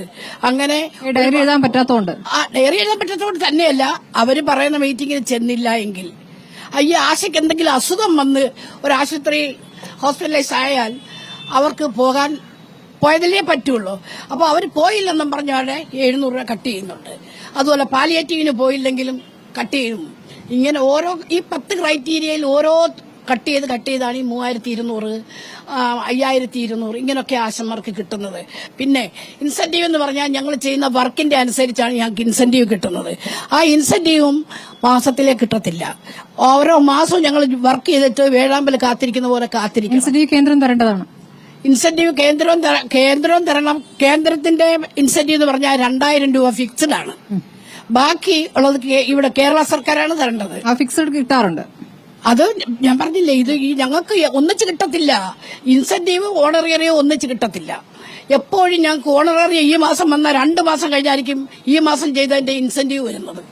അപ്പൊ ആശമാര് പറയുന്നത് നിങ്ങൾ ഞങ്ങൾക്ക് ഇൻസെന്റീവും ഞങ്ങളുടെ ഓണറേറിയവും ഒന്നിച്ചതാ, എന്നാലേ ഞങ്ങളുടെ കുടുംബം അങ്ങോട്ട് പോളെ. ഇപ്പൊ മന്ത്രി തന്നെയല്ലേ എല്ലാരും പറഞ്ഞ 13200 രൂപ ഞങ്ങൾക്ക് ഉണ്ടെന്നാണ്. ഒരിക്കലും ഇല്ല, ഇതുവരെ കിട്ടിയിട്ടില്ല. 13000 രൂപ ഒരു മനുഷ്യർക്കും കിട്ടിയിട്ടില്ല. പിന്നെ ജോലി ചെയ്യുന്ന അനുസരിച്ച് ഇൻസെന്റീവ് ഓരോ ആശമാർക്ക് അവരുടെ വർക്കിന്റെ അനുസരിച്ച് കിട്ടും. പക്ഷെ ഒരുപോലുള്ള ഈ 13200 രൂപ ഇന്ന് വരെ ഈ 26125 ആശമാരുള്ള ആർക്കും കിട്ടിയിട്ടില്ല. അതാണ് കോവിഡ് കാലത്ത് പോരാളികൾ എന്നാണ് നിങ്ങളെ പുകഴ്ത്തിയിരുന്നത്. കോവിഡ് കാലം എന്ന് പറയുമ്പോൾ കോവിഡിന്റെ തുടക്കാലം നമുക്കറിയാവുന്നതാണല്ലോ. റൂട്ട് മാപ്പ് നോക്കി കോവിഡ് രോഗികൾ നമ്മുടെ അടുത്തുകൂടി പോയി കഴിഞ്ഞാൽ അപകടമാണ് എന്ന രൂപത്തിൽ ഭയന്നിരുന്ന ഒരു കാലമാണ്. ആ ഭയന്നിരുന്ന കാലത്ത് ആ വീടുകളിൽ പോവുകയും അവർക്ക് വേണ്ട കാര്യങ്ങൾ ചെയ്യുകയും അവർ പുറത്തേക്ക് പോകുന്നതിന് അവരെ ശാസിച്ച് വീട്ടിലിരുത്തുകയൊക്കെ ചെയ്തതാണ് നിങ്ങൾ. അപ്പോൾ അങ്ങനെയുള്ള ആളുകളെയാണ് ഇപ്പോൾ 2ാം തരക്കാരായി കാണുന്നത്. നമ്മളിപ്പോൾ ഈ വിഷയത്തിലേക്ക് വരുന്നത് തന്നെ ഈ ഘട്ടത്തിൽ തന്നെ PSC ചെയർമാനും അംഗങ്ങൾക്കുമൊക്കെ ഇരട്ടിയിലധികം തുക കൊടുക്കാനുള്ള തീരുമാനം ഈ മന്ത്രിസഭാ യോഗത്തിലുണ്ടായി. അതുകൊണ്ടാണ് നിങ്ങളുടെ സമരം കൂടുതൽ ശ്രദ്ധയിലേക്ക് വന്നത്. നമുക്ക് കൂടുതൽ പ്രതികരണങ്ങൾ പറയേണ്ടതുണ്ട്. നിങ്ങളൊക്കെ നിങ്ങളുടെ അനുഭവങ്ങൾ പറയണം. ആശാ വർക്കർമാർക്കൊപ്പമാണ് ഞാനുള്ളത്. ഈ കോവിഡ് കാലത്ത് ജോലിയിലുണ്ടായിരുന്നല്ലോ, അന്നത്തെ ഒരു അനുഭവം പറയാമോ? കോവിഡിന്റെ തുടക്കകാലത്തെ അനുഭവം. തുടക്കകാലത്ത് തന്നെ ഞാൻ ഈ ഇതിൽ വർക്ക് ചെയ്തുകൊണ്ടിരിക്കുന്നതായിരുന്നു. എന്റെ ഏരിയയിൽ തന്നെ ഒരുപാട് പേർക്ക് കോവിഡ് വരും. അപ്പോഴെല്ലാം വിളിക്കുന്നത് ഞങ്ങളെയാണ്. ഓരോ ആവശ്യങ്ങൾ പറഞ്ഞ് ഞങ്ങളെ വിളിച്ച് രായെന്നോ ഏകളെന്നോ ഇല്ലാതെ ഞങ്ങൾ അവരെ ഒപ്പം നിന്ന് നമുക്കൊരു സംരക്ഷണം എന്ന് പറഞ്ഞ ഒന്നും തന്നിട്ടില്ല. ഒരു മാസ്ക് മാത്രം. ഒരു മാസ്ക് അതും കിട്ടിയില്ലെങ്കിൽ ഇല്ല. ഞങ്ങൾ തന്നെയാണ് അതെല്ലാം വാങ്ങിച്ച് ഞങ്ങളുടെ സുരക്ഷ നോക്കിക്കൊണ്ടിരുന്നത്. ഒരു സാനിറ്റൈസർ പോലും നമ്മൾ ചോദിക്കുമ്പോൾ അതൊന്നും ഇല്ല എന്നുള്ള രീതിയിലായിരുന്നു. പക്ഷെ ഞങ്ങൾ അങ്ങനെയൊന്നും ആയിരുന്നില്ല. ഞങ്ങളുടെ ഏരിയയിലുള്ള ആൾക്കാരെ ഞങ്ങളെ ഇനിയും കാണേണ്ടതാണെന്നുള്ള രീതിയിൽ ഞങ്ങളെ അവരും അങ്ങനെയാണ് കാണുന്നത്. അതുകൊണ്ട് അവരുടെ ജീവന് ഒരു അപകടവും ഉണ്ടാകരുതെന്ന രീതിയിൽ തന്നെയാണ് ഞങ്ങൾ എല്ലാവരും പോരാളിയത്. രാത്രിയായാലും പകലായാലും അവർക്ക് എന്താവശ്യമുണ്ടെങ്കിലും ഞങ്ങളെ വിളിക്കുകയാണെങ്കിൽ ഞങ്ങൾ അതിന്റേതായ രീതിയിൽ മറ്റുള്ള അതിന് മുകളിലോട്ടുള്ള ഭരണാധികാരി വിളിച്ച് അവരുടെ കൂടത്ത് പറഞ്ഞു ആംബുലൻസോ അതോ ഇതൊക്കെ വേണമെന്നുള്ളതൊക്കെ ഉള്ള കാര്യങ്ങളുണ്ടായിരുന്നു. പിന്നെ ദിവസവും അവരുടെ വീട്ടിലുള്ള ആൾക്കാരെ വിളിച്ച് ഞങ്ങൾ അവരുടെ അടുത്ത് ക്ഷേമാന്വേഷണം നടത്തി അവർക്ക് സാന്ത്വനം പറഞ്ഞ് അങ്ങനെ ഒരു പ്രശ്നമൊന്നുമില്ല, ഇതെല്ലാം മാറി വരുന്ന ഒരു സംഗതിയാണെന്നെല്ലാമാണ്. എന്റെ വീട്ടിൽ കുഞ്ഞുങ്ങൾ വരെ ഉണ്ടായിരുന്നു. എന്നിട്ടും വയസ്സായ അമ്മ ഉണ്ടായിരുന്നു. എന്നിട്ടും ഞങ്ങൾ അതൊന്നും നോക്കിയിട്ടില്ല. ഞങ്ങൾ പുറത്തുള്ള ആൾക്കാരെ എങ്ങനെ സംരക്ഷിച്ചെടുക്കുക എന്നുള്ളത് മാത്രമേ നോക്കിയിട്ടുള്ളായിരുന്നു. ഞങ്ങളുടെ ജീവൻ പോലും ഞങ്ങൾ പണയം വെച്ചതുപോലെ ആയിരുന്നു ഞങ്ങൾ പ്രവർത്തിച്ചിരുന്നത്. ഒരു വീട്ടിൽ വന്നു കഴിഞ്ഞാൽ ഞങ്ങൾ ഒന്ന് കുഞ്ഞ് ഓടി വന്നാൽ പോലും എടുക്കാനുള്ള ഒരു സൗകര്യം, എന്റെ മോളെ കുഞ്ഞായിരുന്നു, വന്നാൽ പോലും ഞങ്ങൾ എടുക്കാൻ പറ്റില്ല. കുളിച്ച് എല്ലാം കഴിഞ്ഞ് ഇത്രയെങ്കിലും സമയം കഴിഞ്ഞാലേ ഒന്ന് തൊടാൻ പോലും ഉള്ള ഒരു അവസരം ഉണ്ടായിരുന്നുള്ളൂ. അങ്ങനെയുള്ള അവസരത്തിൽ പോലും ഞങ്ങൾ മറ്റുള്ളവരെ മാറ്റി നിർത്തിയിട്ടേ ഇല്ല. ഞങ്ങൾ ഞങ്ങളുടേതായ രീതിയിൽ ഞങ്ങൾക്ക് എന്തായാലും എന്നായാലും ഞങ്ങളുടെ ഏരിയയിലുള്ളവരായാലും നമ്മുടെ അതനുസരിച്ച് തന്നെയാണ് പ്രവർത്തിക്കും എന്നുള്ളതുകൊണ്ട് ഇന്നായിരുന്നാലും അതിന്റെ എല്ലാ വിലയും നമുക്ക് അവർ തരുന്നുണ്ട്. ഞങ്ങൾ എവിടെ പോയാലും ഞങ്ങൾക്ക് വിലയാണ്. അന്നത്തെ ആയാലും ഇപ്പോഴായാലും നമ്മളൊരു പാലിയേറ്റീവിന്റെ ആയാലും ഞങ്ങളെ കാത്തിരിക്കുന്ന ആൾക്കാരാണ് നമ്മുടെ ചുറ്റുവട്ടമുള്ളത്. ഞങ്ങൾ അന്ന് 250 വീടിൽ 1000 പോപ്പുലേഷൻ എന്നാണ് അന്ന് പറഞ്ഞിരുന്നത്. ഇപ്പൊ 1000 വീടിന് 4000 പോപ്പുലേഷനോളമാണ് ഇപ്പൊ നമ്മൾ വർക്ക് ചെയ്യുന്നത്. അന്ന് വെറുതെ വഴിയെ പോകുമ്പോ നിങ്ങൾ കോവിലിൽ പോകുമ്പോഴോ ചന്തയിൽ പോകുമ്പോഴോ കാര്യം ചോദിച്ച് മനസ്സിലാക്കിയാൽ മാത്രം മതി എന്ന് പറഞ്ഞിട്ട് ഇപ്പൊ അതൊന്നും അല്ല. ഏത് സമയത്തും നമുക്ക് വർക്കാണ്. അതല്ല അധിക ജോലികൾ ഒരുപാട് ഇടുകയാണ്. അത് എല്ലാം കൂടി ചെയ്തു വരുമ്പോ ഇപ്പം മാനസികമായിട്ടും ശാരീരികമായിട്ടും എനിക്ക് ഒരുപാട് പ്രശ്നങ്ങളുള്ള ഒരു വ്യക്തിയായി മാറി. അസുഖങ്ങളെല്ലാം ഉണ്ട്. പിന്നെ ഇനി പിരിഞ്ഞു പോകാൻ ഇനി വലിയ നാളുകളൊന്നുമില്ല. അപ്പോഴേ വെറും കൈയോടെ പോകുക എന്നുള്ളതിൽ ഒരിക്കലും പോകാൻ പറ്റില്ല എന്നുള്ളത് കൊണ്ടും നമ്മുടെ നിലവിൽ 25,000 പറയുന്നത്. നിലവിൽ പിരിഞ്ഞു പോകുമ്പോ 25,000 അല്ല, ഒന്നും തരുന്നില്ല, ഒന്നുമില്ല. പക്ഷെ ഞങ്ങൾ ആവശ്യപ്പെട്ടിരിക്കുന്നത് 5 ലക്ഷമെങ്കിലും തന്നാലേ പോകുള്ളൂ എന്നുള്ള എന്നിട്ട് പെൻഷനും ആ ഡിമാൻഡ് മാത്രമാണ് ഞങ്ങൾ വെച്ചത്. പിന്നെ 21,000 രൂപ ശമ്പളമല്ല ഓണറേറിയാൽ. പിന്നെ പിരിഞ്ഞു പോകുമ്പോൾ വെറുതെ പോകാൻ പറ്റില്ല എന്നുള്ള ആ ഒറ്റ ഡിമാൻഡാണ് ഞങ്ങൾ വെച്ചിരുന്നത്. പിന്നെ 10 ട്രൈറ്റീറ്റി എന്നുള്ളത് അതിപ്പം എടുത്തു മാറ്റി. അല്ലെങ്കിൽ എല്ലാവർക്കും 7,000 പോലും കിട്ടൂലായിരുന്നു. ശരി, എന്താ ചേച്ചിയുടെ അനുഭവം? എന്താ പേരെന്താണ്? പേര് വിജി. ഞാൻ വട്ടിയൂർ പച്ചസിയിലുള്ളതാണ്. ഇപ്പം കേന്ദ്രത്തിൽ പോയി ചോദിക്കണമെന്ന് പറഞ്ഞില്ലേ, അതിനെക്കുറിച്ച് പറയാം. നമ്മൾ എന്തിനാ പിന്നെ ഇവിടെ നമുക്കൊരു ഭരണകൂടം, നമ്മളവരെ വോട്ടിട്ട് എന്തിനാണ് ഇങ്ങനെ ഒരു ഭരണം ഏൽപ്പിച്ചു വിട്ടേക്കുന്നത്? നമ്മളെ പോലുള്ള എല്ലാ തൊഴിലാളികളുടെയും അവകാശങ്ങൾ എവിടെ നിന്നാണോ കിട്ടേണ്ടത് അത് നേടിത്തരേണ്ട ഉത്തരവാദിത്വം ആർക്കാണോ? അവരോടല്ലേ നമുക്ക് ചോദിക്കാൻ പറ്റുള്ളൂ. കേന്ദ്രത്തിലായാലും ഞങ്ങൾക്ക് ഇതൊക്കെ തന്നെയാണ് ആവശ്യപ്പെടാനുള്ളത്. കാരണം 75 രൂപയാണ് നമ്മുടെ പോളിയോയ്ക്ക്. ഞങ്ങള് ആശാ വർക്കർ ആവുന്ന മുമ്പേ തന്നെ ഈ പോളിയോയായിട്ട് ബന്ധപ്പെട്ട് ജോലി എടുത്തിട്ടുള്ള ഒരാളാണ് ഞാൻ. 75 രൂപയാണ് അന്നും. അതിനോട് മാറ്റം ഇന്ന് വരെ വന്നിട്ടില്ല. അന്നത്തെ അരിയുടെ വില എന്താണ്, ഇന്നത്തെ അരിയുടെ വില എന്താണ്? ഒരു സാമാന്യ ബോധമുള്ളവർക്ക് ചിന്തിക്കാന്നുള്ള ഒരു കാര്യമാണത്. പിന്നെ കോവിഡ് സമയത്തെന്ന് പറഞ്ഞാൽ ഒരു വീട്ടിൽ ഓക്സിമീറ്റർ കൊണ്ടു കൊടുക്കപ്പോഴും തൊട്ടടുത്ത വീട്ടിൽ നിന്നും ആയിരിക്കില്ല, കിലോമീറ്റർ ദൂരെ നിന്ന് വീണ്ടും വിളി വരും. ഇത് വാങ്ങുകയോ അല്ലെങ്കിൽ അടുത്ത ആശാ വർക്കർക്ക് അവിടെ ഇരിക്കണേ അത് വാങ്ങിച്ചുകൊണ്ട് ഓടി ഞങ്ങൾ കൊണ്ടു കൊടുക്കണം. അത് മാത്രമല്ല അവരുടെ ആഹാരം സത്യം ഈ ഗൾഫിൽ നിന്നൊക്കെ വരുന്നവര് അവരെ വീട്ടുകാർ പോലും വീട്ടിൽ കയറ്റത്തില്ല. ഞങ്ങൾ അവരെ കൊണ്ട് ക്വാറന്റൈനിൽ ഇരുത്തുകയും അവർക്ക് വേണ്ടുന്ന ഫുഡ് കിട്ടുന്നതുകൊണ്ട് എല്ലാം അറിയാം. ഞങ്ങളുടെ നാട്ടിലിറങ്ങി വന്നൊന്ന് അന്വേഷിക്കണം. അപ്പോഴും നിങ്ങൾക്ക് മനസ്സിലാവും എന്താണ് ഞങ്ങൾ ചെയ്തിട്ടുള്ള സേവനങ്ങളെന്ന്. അത് അന്നും ഒന്നും ചെയ്യാൻ ഞങ്ങൾ തയ്യാറാണ്. ഞങ്ങൾ എന്താ ചോദിക്കുന്നത്? ഞങ്ങൾക്ക് ജീവിക്കാൻ വേണ്ടിയിട്ട്, അല്ല ആഡംബരം കാണിക്കാൻ വേണ്ടി ഞങ്ങൾ ഒന്നും ചോദിക്കുന്നില്ല. ഞങ്ങൾക്ക് മാന്യമായി ജീവിക്കാനുള്ളതല്ലേ ചോദിക്കുന്നുള്ളൂ. അതിലെന്താ തെറ്റ്? ഇതിൽ ന്യായമില്ലാത്ത എന്ത് കാര്യമാണ് ഞങ്ങൾ ചോദിച്ചിട്ടുള്ളത്? അത് ഞങ്ങൾക്ക് കിട്ടണം. കിട്ടാതെ ഞങ്ങൾ ഈ അനന്തപുരി വിട്ട് പോവൂല. അത് സത്യമാണ്. എനിക്ക് പറയാൻ ഒരുപാടുണ്ട് മാഡം. പിന്നെ എന്റെ ഏരിയയില് കോവിഡിന്റെ സമയത്ത് കോവിഡിന് മരുന്ന് കൊണ്ടു കൊടുക്കും. പിന്നെ രാത്രി സമയങ്ങളിൽ വരെ മരുന്ന് എത്തിച്ചിട്ടുണ്ട്. അതും നടന്നാണ് പോകുന്നത്. പിന്നെ അതുകൂടാതെ ഒരു കൊച്ചുകുട്ടി ഉണ്ടായിരുന്നു, ഒരു 2 വയസ്സുള്ള. അതിന്റെ മൂത്തത് ഒരു 5 വയസ്സുള്ള കുട്ടി. അവര് മാവേലിക്കരുള്ള ആളാ. അപ്പൊ അച്ഛനും അമ്മയ്ക്കും കോവിഡ് വന്നു. ഈ കുട്ടികളെ ഒരു റൂമിലിട്ട് അടച്ചതായിരുന്നു. അപ്പൊ അവരിന്നെ വിളിച്ച് ഇങ്ങനെയാണ് പിന്നെ കോവിഡ് വന്നു, എന്താ ചെയ്യ, കുഞ്ഞിന് അസുഖം വരുമല്ലോ, അപ്പൊ ഞങ്ങൾ എന്ത് ചെയ്യൂ എന്ന് ചോദിച്ചു. അപ്പൊ ഞാൻ പറഞ്ഞു, ചേച്ചി പേടിക്കണ്ട, ഞാൻ പറയും പോലെ ചേച്ചി ചെയ്താ മതി എന്ന് പറഞ്ഞു. അപ്പം ഈ കൊച്ചു 2 കുട്ടികളെ ഒരു റൂമിലിട്ട് അടച്ച് ഇവര് 2 പേരും വേറെ റൂമിൽ നിന്ന് അങ്ങനെ ഇവർക്ക് ഭക്ഷണവും വെള്ളവും എല്ലാം ഞാൻ എന്റെ ഇതില് അവിടെ എത്തിക്കുമായിരുന്നു. അങ്ങനെ എത്തിച്ചിട്ട് ഈ മൂത്ത കുട്ടി 5 വയസ്സുള്ള കുട്ടീനോട് ഈ കുഞ്ഞിന്റെ അമ്മ പുറത്തു നിന്ന് പറഞ്ഞെടുക്കും, ആ വെള്ളം കൊടുക്ക്, ആഹാരം കൊടുക്ക് എന്നൊക്കെ. പിന്നെ അതേപോലെ ആ മൂത്ത കുട്ടി ഈ 2 വയസ്സുള്ള കൊച്ചിന് ഈ ചേച്ചിയും അണ്ണനും പറഞ്ഞു കൊടുക്കുന്നതും അകത്ത് കയറുക തൊടുകയില്ല. അങ്ങനെ ആ കൊച്ചിന് ഇവര് 14 ദിവസമായിരുന്നു അന്ന് ക്വാറന്റൈനിൽ. ഈ 14 ദിവസവും ഞാൻ ഓരോരോ ദിവസം ഓരോ സമയത്തും വിളിക്കും. രാത്രിയാണെങ്കിൽ ഉറക്കില്ല. പിന്നെ ഞാൻ പറയും, ചേച്ചി ചൂടുവെള്ളം കൊടുത്തോ, പിന്നെ ഭക്ഷണം കൊടുത്തോ, മരുന്ന് കൊടുത്തോ എന്ന് ചോദിക്കും. ഓ കൊടുത്തു, മൂത്ത കുഞ്ഞ് കൊടുത്തു ഞാൻ പറഞ്ഞ് എല്ലാം ആ കൊച്ചിനെ കൊണ്ടാണ് ചെയ്യിച്ചത്. ഇപ്പൊ ആ 2 കുട്ടികൾക്കും ഒരു കുഴപ്പമില്ലാതെ ആ കുട്ടികൾ രണ്ടും രക്ഷപ്പെട്ടു. അപ്പൊ അവർക്ക് എന്നും എന്നോട് ഭയങ്കര സ്നേഹമാണ്. എന്നും വിളിക്കും, തങ്കമണി നീ ഇല്ലെങ്കിൽ എന്റെ കുഞ്ഞുങ്ങൾ ഇന്നില്ല.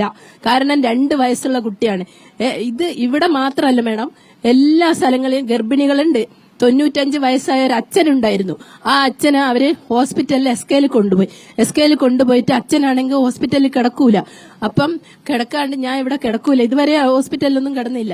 അങ്ങനെ പിന്നെ മക്കൾ വീട്ടിൽ തിരിച്ചു കൊണ്ടുവന്നിട്ട് എന്നെ വിളിക്കുകയാണ്. എന്നോട് പറഞ്ഞിട്ടാണ് കൊണ്ടുപോയത്. ഞാൻ പറഞ്ഞിട്ട് വണ്ടി വിളിച്ചു കൊടുത്താണ് കൊണ്ടുപോയത്. അപ്പം ഞാൻ പറഞ്ഞു, അണ്ണാ പേടിക്കണ്ട, ഇതുപോലെ ഞങ്ങൾ പറഞ്ഞു തരും പോലെ ചേട്ടൻ ചെയ്താൽ മതി. അങ്ങനെ ആ അച്ഛനെ ഇവര് ഒരു അച്ഛനെ നോക്കാനായിട്ട് ഈ അപ്പൂപ്പന്റെ കൂടെ നിന്ന് ആ അപ്പൂപ്പനെ നോക്കുമ്പോ ഈ മോന് കോവിഡ് വന്ന്. പിന്നെ ഇവര് രണ്ടാളും ഒരു റൂമിൽ മറ്റൊരു തൊടുവൊന്നുമില്ല. എല്ലാ കാര്യങ്ങളും പുറത്തു കൊണ്ടുവച്ച് കൊടുക്കും. ഞാനാണെങ്കിൽ ഭക്ഷണം, മരുന്ന്, എല്ലാ സാധനങ്ങളും അവിടെ എത്തിച്ചു കൊടുക്കും. നമുക്ക് ഒരു PP കിറ്റോ അല്ലെങ്കിൽ വേറെ ഒരു സുരക്ഷയായിട്ടുള്ള ഒരു സാധനങ്ങളും ഇല്ല. പിന്നെ അപ്പം അതേപോലെ ഈ അപ്പൂപ്പനെ അവര് അതേപോലെ ചെയ്തു. ആവി പിടിച്ചു, പിന്നെ മരുന്ന് കൊടുത്തു, ആഹാരം ചൂടോടെ കൊടുത്തു, ചൂടുവെള്ളം കൊടുത്തു. ഈ മോനും കൂടെ കോവിഡ് വന്നു. പിന്നെ ഇവര് രണ്ടാളും കൂടെ ഈ അച്ഛന് ഈ അണ്ണനായിരുന്നു എല്ലാം ചെയ്തു കൊടുത്ത്. പിന്നെ അവര് ഇതേപോലെ രക്ഷപ്പെട്ടു. ആ സമയത്ത് മെഡിക്കൽ കോളേജിൽ ഒരുപാട് സ്ഥലങ്ങളിൽ ഇതേ പ്രായത്തിലുള്ള ആളുകൾ ഒരുപാട് മരിച്ചു പോയിരുന്നു. കാരണം ഈ പ്രായപ്പെട്ടവരെ നോക്കാനോ ഭക്ഷണം കൊടുക്കാനോ വെള്ളം കൊടുക്കാനോ ആരുമില്ലായിരുന്നു. അപ്പം അത് ഇവർക്ക് ഇവിടെ നിർത്തി ഞാൻ ഓരോ സമയത്തും വിളിക്കും മേഡം. രാത്രി എന്നില്ല, പകലെന്നില്ല. അതാണ് നിങ്ങളുടെ ജോലിയുടെ സ്വഭാവം. നിങ്ങൾ വിളിക്കുന്നു, നിങ്ങൾ ഓരോ സമയം കാര്യങ്ങൾ അന്വേഷിക്കുന്നു. അത് നിങ്ങൾക്ക് ഇത്ര ശമ്പളം കിട്ടുന്നു എന്നുള്ളതുകൊണ്ടല്ലോ, നിങ്ങൾക്ക് കിട്ടിയിരുന്നില്ല. നിങ്ങളുടെ പ്രാഥമികമായി അപ്പോൾ നിങ്ങൾക്ക് തരേണ്ട ഒരു PP കിറ്റ് പോലും തന്നിട്ടില്ലായിരുന്നു. നിങ്ങൾക്ക് രാവിലെ വീട്ടിൽ നിന്ന് ഒരു ചായയോ എന്തെങ്കിലും കുടിച്ചിറങ്ങിയിട്ട് ഞങ്ങൾ 4, 5, 6 മണിയൊക്കെ ആയിട്ടുണ്ട്. കാരണം ഒരുപാട് ഏരിയയിൽ ഒരു വീട്ടിൽ 3, 4 കോവിഡ് ഉണ്ടാവും. ഗർഭിണികളുണ്ട്, കുട്ടികളുണ്ട്, പ്രായപ്പെട്ടവരുണ്ട്, ഒരുപാട് ആൾക്കാർക്ക്. അപ്പം ഇവർക്ക് മൊത്തം നമ്മളാണ് നോക്കിയത്, വേറെ ഒരു ആൾക്കാരും ഉണ്ടായിട്ടില്ല. പിന്നെ അതുകൂടാതെ സ്റ്റിക്കർ ഒട്ടിക്കുന്ന ഒരു പരിപാടി ഉണ്ടായിരുന്നു. അപ്പം ഞാൻ കുറെ സ്റ്റിക്കറും കൊണ്ട് പോകും, നടന്നാണ് പോകുന്നത്. എന്റെ ഏരിയ കുറച്ച് ദൂരം. 6 ആശമാരുണ്ടായിരുന്നു. 6 ആശമാരുള്ളടത്ത് ഇപ്പൊ ഞങ്ങൾ 2 പേരാണുള്ളത്. ഈ ബാക്കിയുള്ള ഏരിയയിലും 3 ആശമാര് ചെയ്യുന്ന ഏരിയയിലും ഞാനായിരുന്നു അന്ന് നോക്കിക്കൊണ്ടിരുന്നത്. അതേപോലെ മറ്റേ ചേച്ചി, പിന്നെ വേറെ 2 ആശമാര്, അവരും കാശൊന്നും കിട്ടാതെ പോയി. അപ്പം ഈ സ്ഥലങ്ങളിൽ ഒരു സ്റ്റിക്കർ ഒട്ടിക്കും, അവിടുന്ന് കുറച്ച് നടന്ന് അപ്പുറത്തെത്തും, തങ്കമണി അവിടെയുള്ള അത് സ്റ്റിക്കർ ഒട്ടിച്ചു, വീണ്ടും നമ്മൾ പോണം അവിടെ ഒട്ടിക്കാൻ.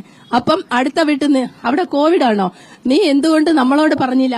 ഏരിയന്ന് ഇഷ്ടം പോലെ മാനസികമായും ഒരുപാട് വേദനകൾ. ആളുകൾ ഭയത്തിലായിരുന്നു, അതുകൊണ്ട് നിങ്ങളോട് രോഷത്തോടു കൂടി ആൾക്കാർ പെരുമാറുന്നുണ്ട്. എനിക്ക് ഓർമ്മയുണ്ട്, ആ കാലം എന്നുള്ളത് വളരെ ബുദ്ധിമുട്ടുള്ള കാലമായിരുന്നു. ആ കാലത്ത് അവർക്കിടയിലേക്ക് പോകാൻ ഒരു മടിയും കാണിക്കാതെ പ്രവർത്തിച്ചവരാണ് നിങ്ങൾ എല്ലാവരും.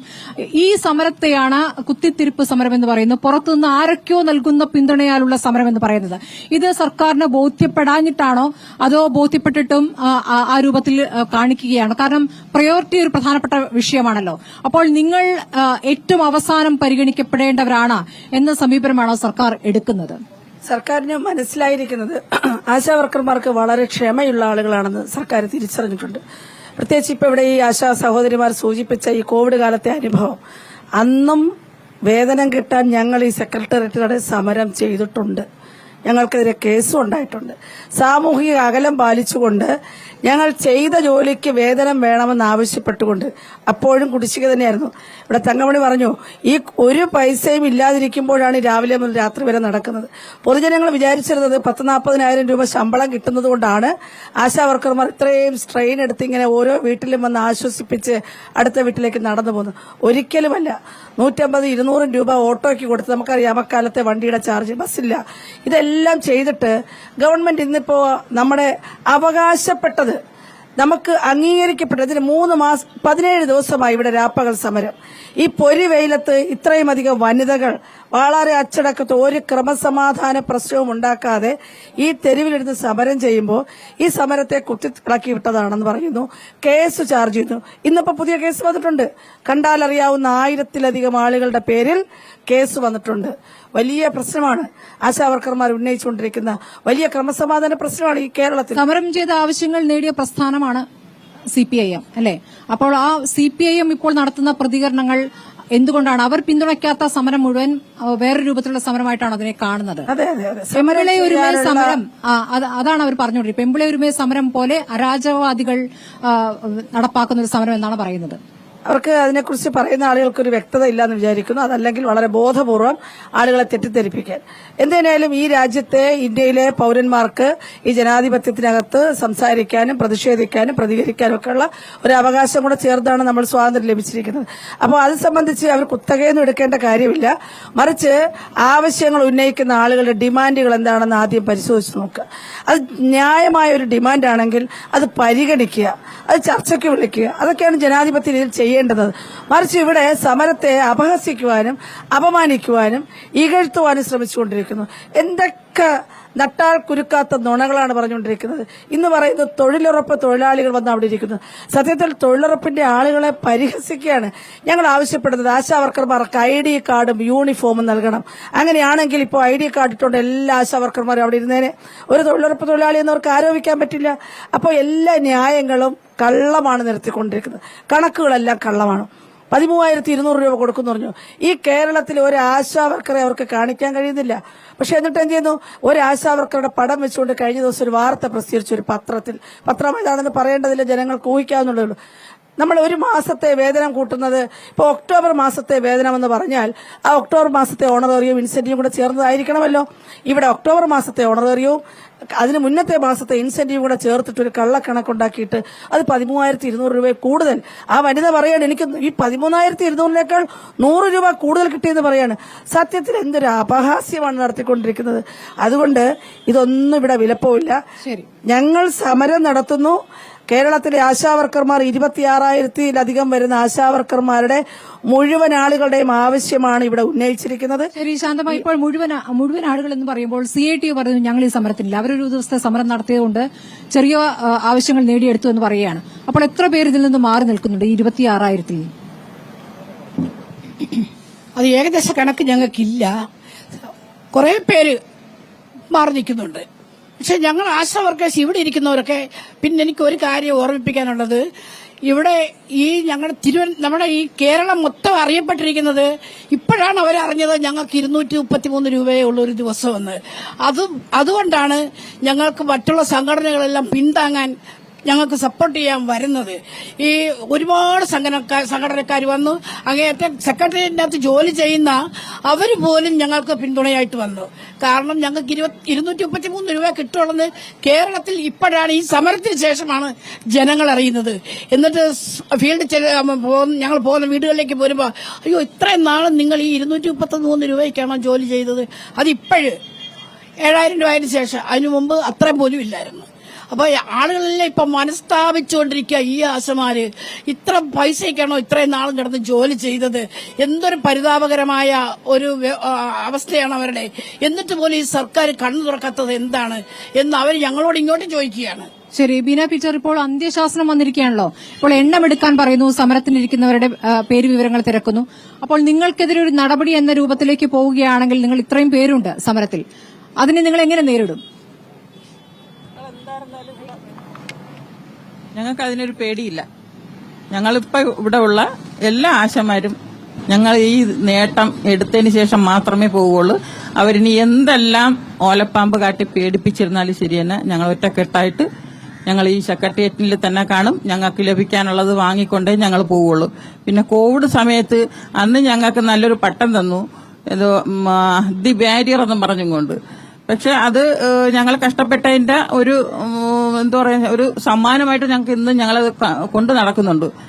ആ സമയത്ത് കോവിഡായിട്ട് വീട്ടിലിരിക്കുന്ന വ്യക്തികൾക്ക് ഞങ്ങളുടെ കയ്യിൽ നിന്ന് കാശ് മുടക്കി അതാത് സെന്ററുകളിൽ, അതായത് ഹെൽത്ത് സെന്ററിൽ പോയി മെഡിസിൻ വാങ്ങിക്കൊണ്ടുവന്ന് അവർക്ക് കൊടുത്തിട്ടുണ്ട്. പുറത്തുനിന്ന് വാങ്ങേണ്ട മെഡിസിനും ഉണ്ട്, അത് വാങ്ങിക്കൊണ്ടുവന്ന് കൊടുത്തിട്ട് അതിന്റെ കാശ് പോലും ഞങ്ങളുടെ കയ്യിൽ നിന്നാണ് പോയിട്ടുള്ളത്, അതുപോലും തന്നിട്ടില്ല.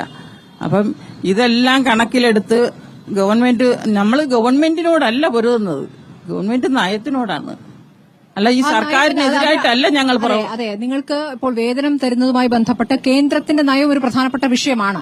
ഇപ്പോൾ പ്രധാനമന്ത്രിയും നിങ്ങളെ പുകഴ്ത്തി സംസാരിച്ചതാണ് കോവിഡിന് ശേഷം. അപ്പോൾ കേന്ദ്രം നിങ്ങൾക്ക് തരേണ്ട ഇൻസെന്റീവ് തരുന്നതിൽ വീഴ്ച വരുത്തുന്നുണ്ട്. അതായത് ഇവിടേക്ക് വരുന്ന ഫണ്ട് കുറയുന്നു, പലപ്പോഴും ഫണ്ട് കിട്ടുന്നില്ല. അപ്പോൾ സംസ്ഥാന സർക്കാർ തന്നെ എടുത്ത് നൽകുകയാണ്, കേന്ദ്രം തരാത്തതുകൊണ്ട് എന്നൊക്കെയാണ് ആരോഗ്യമന്ത്രി പറഞ്ഞിട്ടുള്ളത്. അപ്പോൾ ബിജെപി പ്രവർത്തകർ, ബിജെപി നേതാക്കളും നിങ്ങളുടെ സമരപ്പന്തലിലേക്ക് വന്നിരുന്നു. അവരെന്താണ് പറയുന്നത്? ഞങ്ങള് ബിജെപിയുടെ ശ്രീ വി മുരളീധരൻ ഞങ്ങളുടെ സമരപ്പന്തലിൽ വന്നിരുന്നു. അദ്ദേഹം സംസാരിക്കുന്നതിന് മുമ്പ് തന്നെ ഞങ്ങൾ പറഞ്ഞത്, ഞങ്ങളുടെ സമരം കേന്ദ്രത്തോടും സംസ്ഥാനത്തിനോടും ഒരേപോലെ തന്നെയാണ്. ഞങ്ങൾ 2 തവണ പാർലമെന്റ് മാർച്ച് നടത്തിയിട്ടുണ്ട്. ഈ അടുത്ത സമയത്ത് ഒരു മാർച്ച് നടന്നിരുന്നു. ഈ തുക അനുവദിക്കുക എന്ന് പറഞ്ഞാൽ സംസ്ഥാനത്തിന്റെ വിഹിതം തരിക എന്നുള്ളത് മാത്രമല്ല, 17 വർഷമായിട്ടുള്ള ഇൻസെന്റീവ്, അന്ന് ഒരു കുത്തിവയ്പ് എടുക്കുന്നതിന് 20 രൂപയായിരുന്നെങ്കിൽ ഇന്നും അതേ നിരക്ക് തന്നെയാണ്. അതുകൊണ്ട് ഇൻസെന്റീവ് കാലാനുസൃതമായി വർദ്ധിപ്പിക്കണം, അതിന് കേന്ദ്രത്തിലേക്ക് ഇടപെടണം എന്ന് തന്നെ ആവശ്യപ്പെട്ടു. അതിന് വേണ്ടുന്ന നടപടി എടുക്കണമെന്ന് അദ്ദേഹത്തെ കൊണ്ട് സമ്മതിപ്പിച്ചതിന് ശേഷം മാത്രമാണ് അദ്ദേഹം സംസാരിച്ചത്. തുടർന്ന് അത് വാഗ്ദാനം ചെയ്തിട്ട് തന്നെയാണ്. പക്ഷേ ഞങ്ങൾ ഇപ്പോൾ എന്തുകൊണ്ട് സംസ്ഥാന സർക്കാരിന്റെ മുന്നിൽ സമരം ചെയ്ത് ചോദിച്ചാൽ, ഞങ്ങൾക്ക് പണിയെടുത്തിട്ട് കൂലി തരുന്നില്ല. അത് ചർച്ച ചെയ്യണ്ടേ? പണിയെടുപ്പിച്ചാൽ മതിയോ? 24 മണിക്കൂറും പണിയെടുപ്പിച്ചാൽ മതിയോ? ഇങ്ങനെ വിരൽത്തുമ്പിൽ അധികാരികൾ ആവശ്യപ്പെടുന്ന നിമിഷം ആശമാർ റിപ്പോർട്ട് കൊടുക്കണം. അത് കല്യാണ വീട്ടിലാണെങ്കിലും മരണ വീട്ടിലാണെങ്കിലും സ്വന്തം വീട്ടിലൊരാൾ മരിച്ചു കിടക്കുമ്പോൾ പോലും ഞങ്ങൾക്ക് റിപ്പോർട്ടാണ് പ്രധാനമെന്ന് പറഞ്ഞ് റിപ്പോർട്ട് വളരെ നിർബന്ധിതമായി ബലപ്രയോഗത്തിലൂടെ പിടിച്ചെടുക്കുന്നത് പോലെ വാങ്ങിച്ചുകൊണ്ടിരിക്കുമ്പോൾ കൂലി ചോദിച്ചാൽ തരില്ല. അത് സംസ്ഥാന സർക്കാർ തരണ്ടേ? അതുകൊണ്ട് ഞങ്ങളുടെ പ്രാഥമികമായ ഇതെന്ന് പറയുന്നത് അതിന്റെ ഉത്തരവാദിത്വം സംസ്ഥാന സർക്കാരിനാണ്.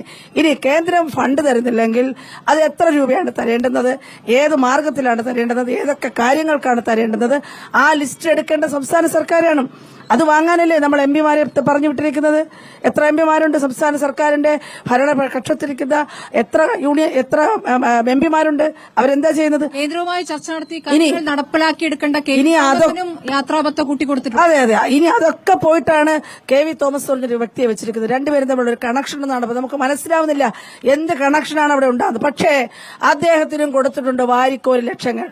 ഞങ്ങൾക്ക് പറയാനുള്ളത്, ഞങ്ങൾ ഇവിടെ സമരത്തിന് വന്ന് 2ാം ദിവസം ഞങ്ങൾ മന്ത്രിയെ കണ്ടപ്പോൾ മന്ത്രി പറഞ്ഞു, ആദ്യത്തെ ദിവസം പറഞ്ഞത് അനാവശ്യ സമരമാണെന്ന്. പിന്നീട് 5ാം ദിവസം ചർച്ചയ്ക്ക് വിളിക്കാൻ നിർബന്ധിതമായപ്പോൾ യാതൊരു ഹോംവർക്കും ചെയ്യാതെ വന്നിട്ട് ഞങ്ങൾ ധനകാര്യ വകുപ്പിനോട് ചോദിക്കട്ടെ, ഞങ്ങൾ എല്ലാ മാസവും ഇതുപോലുള്ള നിവേദനങ്ങൾ കൊടുക്കാൻ പോകുമ്പോൾ എപ്പോഴും കേൾക്കുന്ന അതേ പഴമൊഴി തന്നെയാണ് കേട്ടത്. പക്ഷെ എന്നിട്ട് എന്താണ് മന്ത്രി പറഞ്ഞത്? ഇത് അനാവശ്യ സമരമെന്ന് ആദ്യം പറഞ്ഞു. 2ാമത് ഒരു ചർച്ചയും നടക്കാതെ പോയിട്ടും ഒരു പൈസയില്ല. എന്നിട്ട് മന്ത്രി പറയുന്നു, നിങ്ങൾ കേന്ദ്രത്തോട് സമരം ചെയ്യും, ഞാൻ കൂടെ വരാമെന്ന്. ഇത് പറഞ്ഞതിന്റെ 2 ദിവസം കഴിയുമ്പോഴല്ലേ ഈ PSC അംഗങ്ങൾക്കും ഈ കെ വി തോമസിനും അടക്കം ഇത്ര ലക്ഷങ്ങൾ കൊടുത്തത്. അപ്പൊ ഞങ്ങൾ അതിനെ കാണുന്നത് ഖജനാവിൽ പണമില്ലാത്തത് കൊണ്ടല്ല, ആശാവർക്കർമാർക്ക് അവരുടെ ചെയ്ത ജോലിയുടെ കൂലി അധികമല്ല പറയുന്നത്, ചെയ്ത ജോലിയുടെ കൂലി അത് വളരെ ശ്രദ്ധേയമാണ്. ആർക്ക് കൂട്ടണം, ആർക്ക് കൊടുക്കണം എന്നുള്ള പ്രയോറിറ്റി ഉണ്ട്. അതാണ് സർക്കാരിന്റെ പ്രയോറിറ്റി. അത് വമ്പന്മാരോടാണ്, മുതലാളിമാരോടാണ്. തീർച്ചയായും സ്ത്രീപക്ഷ സർക്കാർ എന്നാണ് ഇവിടെ കേന്ദ്ര സർക്കാരും സംസ്ഥാന സർക്കാരും അവകാശപ്പെടുന്നത്. ആ സ്ത്രീപക്ഷ സർക്കാർ ഇവിടെ ഭരിക്കുമ്പോഴാണ് ഒരുപാട് സ്ത്രീകൾ ഇവിടെ 17 ദിവസമായി വെയിൽ കൊണ്ട് സമരം ചെയ്യുന്നത്. വരൂ, നമുക്ക് ഡൽഹിയിൽ പോയി സമരം ചെയ്യാം, ഞാനുമുണ്ട് കൂടെ എന്ന് ആരോഗ്യമന്ത്രി പറയുമ്പോൾ ഡൽഹിയിൽ സമരം ചെയ്യാൻ പോയവരുണ്ട് നമ്മുടെ കൂട്ടത്തിൽ. ഡൽഹിയിൽ പോയിരുന്നു അല്ലേ? എപ്പോ?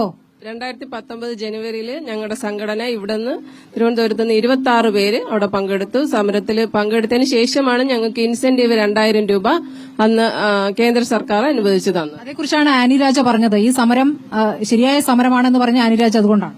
അതാണ് അവർക്കറിയാം. നമ്മൾ അന്ന് അവിടെ ആ മൈതാനത്ത് നിറഞ്ഞു കവിഞ്ഞ ജനങ്ങളായിരുന്നു. അപ്പൊ അവിടെ നമ്മൾ ഇതിനു വേണ്ടി ഇൻസെന്റീവ് കൂട്ടാൻ വേണ്ടിയാണ് നമ്മൾ കേന്ദ്രത്തിൽ പോയത്. മന്ത്രി പറയും പോലെ മന്ത്രി വരാൻ തയ്യാറാണെങ്കിൽ ഞങ്ങളും പോകാൻ തയ്യാറാണ്. പക്ഷെ ഞങ്ങളെ കൂടെ അവിടെ ഇരിക്കണം, മന്ത്രിയെ ഞങ്ങൾ അവിടെ ഇരിക്കണം, ഞങ്ങളെ ചെലവും നോക്കണം. എങ്കിൽ ഞങ്ങൾ കൂടെ പോയി അവിടെ ചെന്ന് കേന്ദ്രത്തോട് സമരം ചെയ്ത് വാങ്ങാൻ വേണ്ടി ഞങ്ങൾ തയ്യാറാണ്. നമുക്കൊരു രാഷ്ട്രീയ പിന്തുണയും ഇല്ലാതെ നമ്മുടെ സംഘടനയുടെ ബലത്തിലാണ് ഞങ്ങൾ അവിടെ പോയതും ഈ 26 പേര് ഞങ്ങൾ ഡൽഹിയിൽ പോയി സമരം ചെയ്തതും അതിനുശേഷമാണ് നമുക്ക് ഈ 2000 രൂപ ഇൻസെന്റീവായിട്ട് നമുക്ക് കിട്ടിയത്. അപ്പോ CATU സമയത്ത് നിങ്ങൾക്കൊപ്പം ഉണ്ട്? ഇല്ല, അപ്പോഴില്ലായിരുന്നു. ഇല്ല, നമ്മുടെ സംഘടനയും അതിനോടൊപ്പമുള്ള വേറെ രാജ്യത്തുള്ള എല്ലാ ആശാ വർക്കേഴ്സും പങ്കെടുത്തുകൊണ്ടുള്ള എല്ലാ രാജ്യങ്ങളിലും നിന്നുള്ള ആശാ വർക്കേഴ്സ് സംസ്ഥാനത്തുള്ളവരും പങ്കെടുത്തുകൊണ്ടുള്ള ഒരു സമരമായിരുന്നു അന്ന് 2019 ജനുവരിയിൽ ഞങ്ങൾ അവിടെ നടത്തിയിട്ടുണ്ടായിരുന്നത്. ശരി, പോയിരുന്നു, ഡൽഹി പോയിരുന്നു. 2019 ജനുവരിയിലാണ്. മറ്റുള്ള എല്ലാ സ്റ്റേറ്റുകളുടെയും ആശാ വർക്കർമാർ അന്നുണ്ടായിരുന്നു. ഞങ്ങൾ ഒരുമിച്ച് പാർലമെന്റ് മാർച്ച് ഞങ്ങൾ നടത്തുകയും ഞങ്ങളുടെ സംഘടനയുമായിട്ടാണ് പോയത്. ഞങ്ങൾ വേറൊരു സംഘടനയിലും മെമ്പേഴ്സ് അല്ല, ഞാൻ വേറൊരു സംഘടനയിലും മെമ്പേഴ്സ് അല്ല. ആശാ ഹെൽത്ത് വർക്കേഴ്സ് യൂണിയന്റെ മെമ്പറാണ് ഞാൻ. അന്ന് തൊട്ട് 2007 ഞാൻ ആശാ വർക്കറായിട്ട് കയറിയത്. പിന്നെ ഇവിടെ പറഞ്ഞതുപോലെ തന്നെ കോവിഡ് കാലഘട്ടത്ത് ഒത്തിരി കഷ്ടപ്പെട്ടിട്ടുള്ള ആളാണ് ഞാൻ. കാരണം എന്ന് വെച്ചാൽ ഒത്തിരി ആൾക്കാർ അവർക്ക് ഗ്യാസ് തീർന്നെന്ന് വിളിച്ച് പറയും, അത് ഞങ്ങൾ കൊടുക്കണം, എവിടെന്നെങ്കിലും ഒപ്പിച്ചു കൊടുക്കും. അതുപോലെ തന്നെ അവർക്ക് ആഹാര സാധനങ്ങൾ, ഭക്ഷണ സാധനങ്ങൾ എന്തൊക്കെയോ വാങ്ങിച്ചോണ്ട് കൊടുത്തു. റേഷൻ കടയിൽ നിന്ന് അരി വരെ വാങ്ങിച്ചുകൊണ്ട് കൊടുത്തിട്ടുണ്ട് ഞാൻ ആ സമയത്ത്. അവർക്ക് വേണ്ടി എല്ലാ സമയവും അവർക്ക് വേണ്ടി തന്നെയാണ് അന്ന് ജീവിച്ചത്. കിടപ്പ് രോഗിയായ എന്റെ അമ്മയെ പോലും പരിചരിക്കാനുള്ള സമയം എനിക്ക് അന്നില്ലായിരുന്നു. അത്രയ്ക്ക് ഫീൽഡിൽ എന്ന് വെച്ചാൽ മറ്റുള്ളവർക്ക് വേണ്ടി ജീവിതം ഒഴിഞ്ഞു വെച്ചവരാണ് ഞങ്ങളുടെ ശമ്പളം അല്ല ഞങ്ങൾ നോക്കിയത്, മനുഷ്യരെയാണ് നോക്കിയത്, മറ്റുള്ള വ്യക്തികളെയാണ് നോക്കിയത്. ഇന്ന് ഞങ്ങൾക്ക് അത് വെച്ച് നോക്കുമ്പോൾ ജീവിക്കാൻ വകയില്ല. ഞങ്ങളുടെ കയ്യിൽ നിന്ന് കാശ് വന്ന് നഷ്ടപ്പെട്ടു. ഒത്തിരി കാശ് ഞങ്ങൾക്ക് മറ്റുള്ളവർക്ക് കൊടുക്കേണ്ടി വന്നു. അത് കൊടുത്തിട്ട് പറഞ്ഞല്ല, ഞാൻ പറയുന്നതാണ് എന്റെ അവസ്ഥ. പക്ഷേ ഇന്ന് ഞങ്ങൾക്ക് ജീവിക്കാൻ നിവർത്തിയില്ല. ഞങ്ങൾ ഈ 233 രൂപ വെച്ച് എങ്ങനെ ജീവിക്കും? ഈ സമൂഹത്തിൽ ഞങ്ങൾ എങ്ങനെ ജീവിക്കും? ഞങ്ങൾക്ക് വണ്ടിക്കൂലി കൊടുക്കണം, വീട്ടുകാര്യങ്ങൾ നോക്കണം, ഞങ്ങളുടെ രക്ഷിതാക്കള് മാതാപിതാക്കളെ നോക്കേണ്ട കടമയും ഞങ്ങൾക്കുണ്ട്. അപ്പൊ ഞങ്ങൾക്ക് ഫോണിന് 200 രൂപ തരുന്നത് അല്ലേ? അതെ, അതിപ്പോ കുറച്ച് നാളുകളൊക്കെ ആയതോളം കുറച്ച് നാളുകളാണ് തന്നത്. അതിന് മുന്നേ എങ്ങനെയാ? അതിനു മുമ്പേ അത് തന്നിട്ടില്ലായിരുന്നു. ഞങ്ങളുടെ തന്നെയായിരുന്നു അത്. ഞങ്ങൾക്ക് സർവകൾ വരും. ഈ സർവകൾക്ക് പുറമെ കൊതുക് നശീകരണ പ്രവർത്തനങ്ങൾ ഞങ്ങൾ ചെയ്യണം. ക്ലോറിനേഷൻ ഞങ്ങൾക്കുണ്ട്. അതോടൊപ്പമാണ് ഈ LCDC സർവേ, ലെപ്രസിയുടെ സർവേ വരുന്നു. അടുത്ത ഞങ്ങൾക്ക് പിന്നെ ഈ ക്യാൻസർ സ്ക്രീൻ ആളുകളെ കൂട്ടുന്നു. അതുപോലെ ഓരോ സർവകളും ഞങ്ങൾക്ക് വന്നുകൊണ്ടിരിക്കില്ല, ഓരോ സർവകൾ. അപ്പൊ ഞങ്ങൾ ഈ തുമ്പിയെ കൊണ്ട് കല്ലടിപ്പിക്കും പോലും പലപ്പോഴും ഞങ്ങളെ കൊണ്ട് ചെയ്യിക്കുന്നത്. കാരണം ഞങ്ങൾ ചെയ്യാൻ നിർബന്ധിതരാകും. കാരണം ഞങ്ങളുടെ അവസ്ഥ കൊണ്ട് പോകണം, ഞങ്ങൾ ചെയ്തല്ലേ പറ്റും. ഞങ്ങൾ ഏറ്റവും ജോലി ചെയ്യണം. പക്ഷെ ജോലി ചെയ്യാൻ ഞങ്ങൾക്ക് ഞങ്ങൾ തയ്യാറാന്ന് പറയുന്നു. പക്ഷെ ഞങ്ങൾക്ക് മിനിമം വേതനം തരാമല്ലോ സർക്കാരിന്. ഏതെല്ലാം വകകളിൽ അവർ പൈസ ചെലവാക്കുന്നു. പക്ഷെ അർഹരായ ഞങ്ങളെപ്പോലുള്ള സാധു സ്ത്രീകൾ അവർ അംഗീകരിച്ചുകൂടെ? സ്ത്രീകളെ അംഗീകരിക്കാത്ത കൊണ്ടാണ് ഞങ്ങൾ ഈ പ്രശ്നങ്ങൾ ഉണ്ടാക്കിക്കൊണ്ട് ഈ സെക്രട്ടേറിയറ്റിന്റെ ഫ്രണ്ടിൽ ഈ സമരം നടത്തുന്നത്. അപ്പം 21,000 രൂപ ഞങ്ങൾക്ക് വേതനമായിട്ട് തരിക, അത് തന്ന് ഞങ്ങൾക്ക് പെൻഷന് പിരിഞ്ഞു പോകുന്ന എന്റെ PHS തന്നെ 5ഓളം പേരുണ്ട് 60 വയസ്സ് കഴിഞ്ഞവര്. അപ്പൊ അവരിറങ്ങി പോകുമ്പോൾ അവരെ വെറുതെ ഇറക്കി വിടാൻ പറ്റൂല. നാളെ ഞങ്ങളും ആ അവസ്ഥയിൽ വരെയല്ലേ ചെയ്യണത്. അപ്പൊ അതുകൊണ്ട് ഇങ്ങനെയുള്ള ഒരു തീരുമാനത്തിന് ഉറപ്പാവാതെ ഞങ്ങൾ ഇവിടെ നിന്ന് പിരിഞ്ഞു പോകില്ല. ഇതിപ്പോ നിങ്ങൾ ഡൽഹി പോയപ്പോഴേ മറ്റു സംസ്ഥാനങ്ങളിൽ നിന്നുള്ളവർ വരുമ്പോൾ അവരോട് സംസാരിച്ചിരുന്നു, അവർക്കൊക്കെ എത്രയാണ് കൊടുക്കുന്നത് അറിയാമോ? അവിടെ ഇൻസെന്റീവ് കൂടുതലാണ്, മറ്റു സംസ്ഥാനങ്ങളിൽ ഇൻസെന്റീവ് കൂടുതലാണ്. അതായത് ചേരി പ്രദേശം പോലുള്ള സ്ഥലങ്ങളിൽ വർക്ക് ചെയ്യുമ്പോൾ നമ്മൾ വർക്ക് ചെയ്യുന്ന അനുസരിച്ചാണ് നമുക്ക് ഇൻസെന്റീവ് കൂടുന്നത്. അപ്പൊ അവിടെ ഇൻസെന്റീവ് കൂടുക. നമ്മൾ അവിടെ സംസാരിച്ച കുറച്ച് പേർക്ക് ആ സംസ്ഥാനങ്ങളിലുള്ളവരോട് സംസാരിച്ചാൽ അവർക്കൊക്കെ ഇൻസെന്റീവ് കൂടുതലാണ്, ഓണറേറിയം കുറവാണ്. അപ്പൊ ഇൻസെന്റീവ് 10,000 പോലും കിട്ടുന്ന സംസ്ഥാനങ്ങളുണ്ട് അന്ന് ഞങ്ങൾ സംസാരിക്കുമ്പോൾ. അപ്പോഴീ ഓണറേറിയം അവിടെ കുറവാണ്. അത് ഈ നിബന്ധനകളില്ല. അവിടെ ഈ നിബന്ധനകളൊന്നും അവിടെ ഇത്രയും ജോലിയുമില്ല, ജോലിഭാരവും ഇല്ല. അതാണ് അവിടുത്തെ പ്രത്യേകത എന്ന് പറയുന്നത്. പിന്നെ വിലക്കയറ്റവും ഇല്ലല്ലോ മാഡം. വിലക്കയറ്റം എല്ലായിടത്തും ഉണ്ട്. പക്ഷേ നമ്മുടെ ജീവിത സാഹചര്യവും ജീവിത നിലവാരത്തിനും വ്യത്യാസമുണ്ട്. ഇവരെന്തിനാണ് നമ്മളെ പേടിക്കുന്നത് എന്നാണ് എനിക്ക് എന്നെ പോലുള്ള എല്ലാവരുടെയും സംശയം. എന്തിനാണ് ഇവർ നമ്മളെ പേടിക്കുന്നത്? പല പേരിലും നമ്മളെ ചൂഷണം ചെയ്തുകൊണ്ട് ഇരിക്കുന്നത്. നമ്മുടെ സംഘടന ശക്തിപ്പെട്ടു വരുന്നത് കൊണ്ടുള്ള അവരുടെ പേടിയാണ് അവർ ഈ ഒരു രീതിയിൽ സമൂഹത്തിലൂടെ പറഞ്ഞുകൊണ്ടിരിക്കുന്നത്.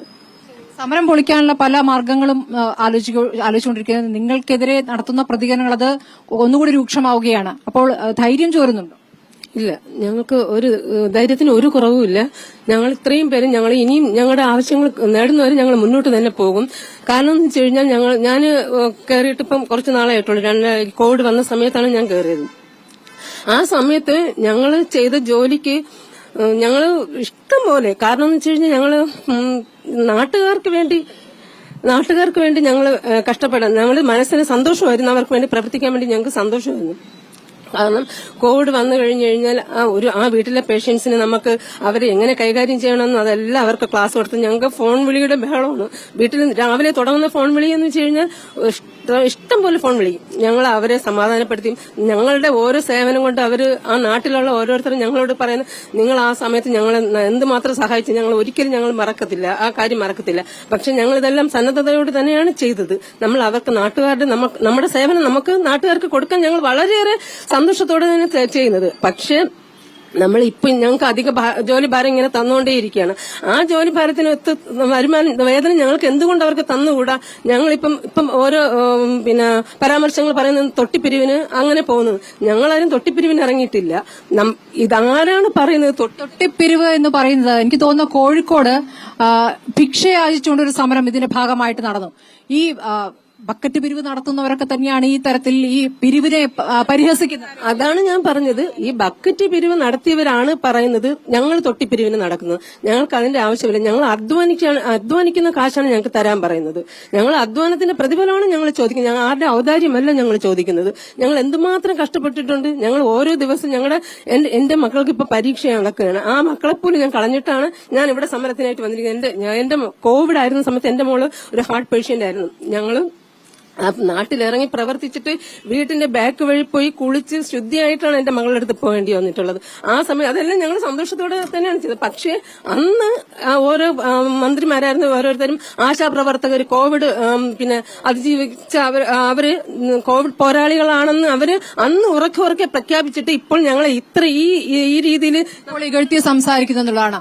ഓരോരുത്തരും അവരുടെ അനുഭവങ്ങൾ പറയുകയാണ്. സർക്കാരിന്റെ മുന്നിലേക്ക് ഇതൊക്കെ തന്നെ ഞങ്ങൾ മുന്നോട്ട് വയ്ക്കുകയാണ്. ഇത് നിങ്ങൾക്ക് പിരിവ് എടുത്ത് ആളുകൾ സഹായിക്കുന്നുണ്ട്. അപ്പോൾ ഈ തൊട്ടിപ്പിരിവ് എന്നൊരു വാക്കൊക്കെ ഉപയോഗിക്കുന്നുണ്ടായിരുന്നു. ഇതിനെന്താണ് മറുപടി നൽകാനുള്ളത്? തൊട്ടിപ്പിരിവ് ഞങ്ങളല്ല നടത്തുന്നത്. അതേസമയത്ത് ഫീൽഡിൽ നിന്ന് ഞങ്ങൾക്ക് ആളുകൾ സപ്പോർട്ട് ചെയ്ത് പൈസ പിരിച്ച് ഞങ്ങളുടെ സമരപന്തലിൽ എത്തിക്കുന്നുണ്ട്. അത് ഞങ്ങൾ സന്തോഷമായിട്ട് ഞങ്ങളുടെ ഭാരവാഹികൾ പിടിച്ച് ഞങ്ങൾക്ക് ആവശ്യമാവുന്ന വെള്ളവാതിലും ആഹാരവാതിലും എല്ലാം ഞങ്ങൾക്ക് തരുന്നുണ്ട്.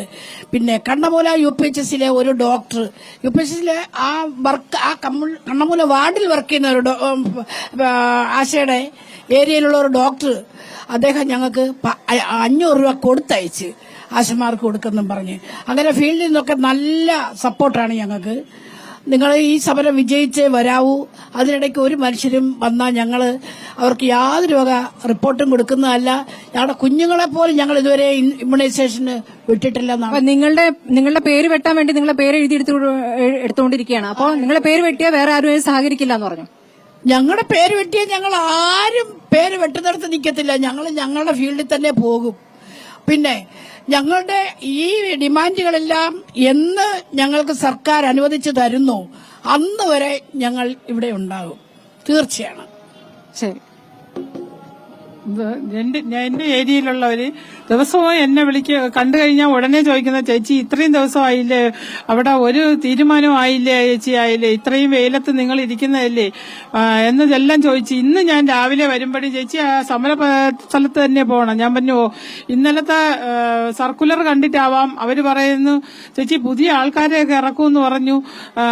നമ്മുടെ വീട്ടിലേക്ക് ആൾക്കാർ വന്നു കഴിഞ്ഞാൽ ഞങ്ങളാരും ഒരു റിപ്പോർട്ട് പോലും കൊടുക്കാൻ തയ്യാറല്ല. അങ്ങനെ ആര് വന്നാലും ഞങ്ങൾ കൊടുക്കില്ല. ചേച്ചിയുടെ കയ്യിൽ ഞങ്ങൾ എല്ലാവരെയും റിപ്പോർട്ടുകൾ കയ്യിലുണ്ട്. ആ റിപ്പോർട്ട് അല്ലാതെ ഏതൊരു വ്യക്തി വന്നിരുന്നാലും ഇനി ഞങ്ങൾ അങ്ങനത്തെ ഒരു റിപ്പോർട്ടേ കൊടുക്കില്ല. ചേച്ചി അതുകൊണ്ടൊന്നും പേടിക്കണ്ട, ഇതെല്ലാം ജയിച്ച് തന്നെ നിങ്ങൾ വരും. ഇത് അതുകൊണ്ട് ഇത്രയും വെയിലത്ത് ആയിരുന്നാലും നിങ്ങൾ ഇത്രയും ദിവസം കൊണ്ട് കഴിഞ്ഞ അതിന്റെ ഒരു ഫലമുണ്ടായേ വരുള്ളൂ. ഏത് സർക്കുലർ കണ്ടാലും നിങ്ങൾ പേടിക്കുകയെന്ന് വേണ്ട ചേച്ചി, നിങ്ങൾ തന്നെയായിരിക്കും ജയിച്ചു വരുന്നതെന്ന് തന്നെയാണ് പറഞ്ഞത്. ജനങ്ങളുടെ പിന്തുണയുണ്ട് അല്ലെ? ജനങ്ങളുടെ പിന്തുണയുണ്ട്. ജനങ്ങൾ ഞങ്ങളോടൊപ്പം തന്നെയാണുള്ളത്. ഞങ്ങൾക്ക് ഇപ്പോ ഞങ്ങൾ ചിന്തിക്കുന്നതെന്ന് വെച്ചാൽ ഞങ്ങൾക്ക് ഇവിടെ വന്നിരുന്നിട്ട് ഞങ്ങൾ രാവിലെ ഇപ്പൊ ഞാനിവിടെ രാത്രിയും പകലും ഇരിപ്പുണ്ട്. ചില ഇടവിട്ടുള്ള ദിവസങ്ങളിലേ പോകത്തുള്ളൂ. വെളുപ്പിന് 5 മണിക്ക് പോയിട്ട് തിരിച്ച് 10 മണിക്ക് മുന്നേ കയറാറുമുണ്ട്. പക്ഷെ ജനങ്ങൾ ചോദിക്കുന്ന ഞങ്ങളുടെ അടുത്ത് ഇന്ന് രാവിലെയും ഫോൺ വിളിച്ചിട്ട് ഒരു കുഞ്ഞ് ചോദിക്കുകയാണ്, ചേച്ചി ഇന്ന് ഇമ്മ്യൂണൈസേഷൻ അല്ലേ? ഞാൻ പറഞ്ഞു അതെ, കുഞ്ഞിനെ കൊണ്ടുവരട്ടെ, ചേച്ചി എവിടെ കാണോ? ഞാൻ പറഞ്ഞു ഇന്ന് ഞാൻ കാണത്തില്ല, ഞങ്ങൾ സമരത്തിലാണോ. പിന്നീട് എടുത്താ പോരെ? ഞാൻ പറഞ്ഞു ഇല്ലില്ല, നിങ്ങളുടെ കുഞ്ഞിന്റെ സേഫ്റ്റിക്ക് വേണ്ടി നിങ്ങൾ എടുത്തോളൂ പോയി. ഇല്ല ചേച്ചി ഉള്ള ദിവസം എടുക്കാം എന്നാ എന്തെന്ന് വെച്ചാൽ ഇമ്മ്യൂണൈസേഷൻ കഴിഞ്ഞിട്ട് ഞങ്ങൾ തൊട്ടടുത്ത ദിവസം ആ വീട് സന്ദർശിക്കാറുണ്ട്. ഈ 1.5 വയസ്സിന്റെ ഇഞ്ചക്ഷൻ എടുത്താലും കുഞ്ഞിന്റെ കാലിൽ നീരുണ്ടോ, അതെങ്ങനെയാണ്, അത് പനിയുണ്ടോ, ഇതെല്ലാം ഞങ്ങൾ ആ വീട്ടിൽ പോയി നോക്കാറുണ്ട്. അപ്പൊ നമ്മൾ സമരപന്തൽ ആയതുകൊണ്ട് നമ്മൾ ചെന്ന് ആ കുഞ്ഞിന്റെ സേവനം നടത്തത്തില്ല. ഏറ്റവും കരുതലോടെ ആളുകൾക്കിടയിൽ പ്രവർത്തിക്കുന്നവരാണ് നിങ്ങൾ. നിങ്ങളെ നാട്ടുകാർ മനസ്സിലാക്കുന്നു, ജനങ്ങൾ മനസ്സിലാക്കുന്നു. അതാണ് ഈ പിന്തുണ ഏറുന്നതിന്റെ ഒരു കാരണം. അവസാനമായി മിനി എന്തു പറഞ്ഞ് അവസാനിപ്പിക്കാം? ഈ സമരം എന്തൊക്കെ കാര്യങ്ങൾ നേടിയെടുത്ത് അവസാനിപ്പിക്കും? ഇപ്പോൾ ഞങ്ങൾ ഈ സമരത്തിന് വന്നതിന് ശേഷം ഈ 7,000 രൂപയ്ക്ക് ഉണ്ടായിരുന്ന മാനദണ്ഡങ്ങൾ അഥവാ 10 മാനദണ്ഡങ്ങൾ പിൻവലിക്കാമെന്ന് സർക്കാർ പറഞ്ഞിട്ടുണ്ട്. അത് ഞങ്ങൾക്ക് ഉത്തരവായിട്ട് കിട്ടണം. 2, മാന്യമായി ജീവിക്കാൻ പറ്റുന്ന 21,000 രൂപ, അത് ഒരു ദിവസം 700 രൂപ നിരക്കിലാണ് ഞങ്ങൾ ആവശ്യപ്പെട്ടിരിക്കുന്നത്. തീർച്ചയായും അതും ഞങ്ങൾക്ക് അനുവദിച്ചു തരണം.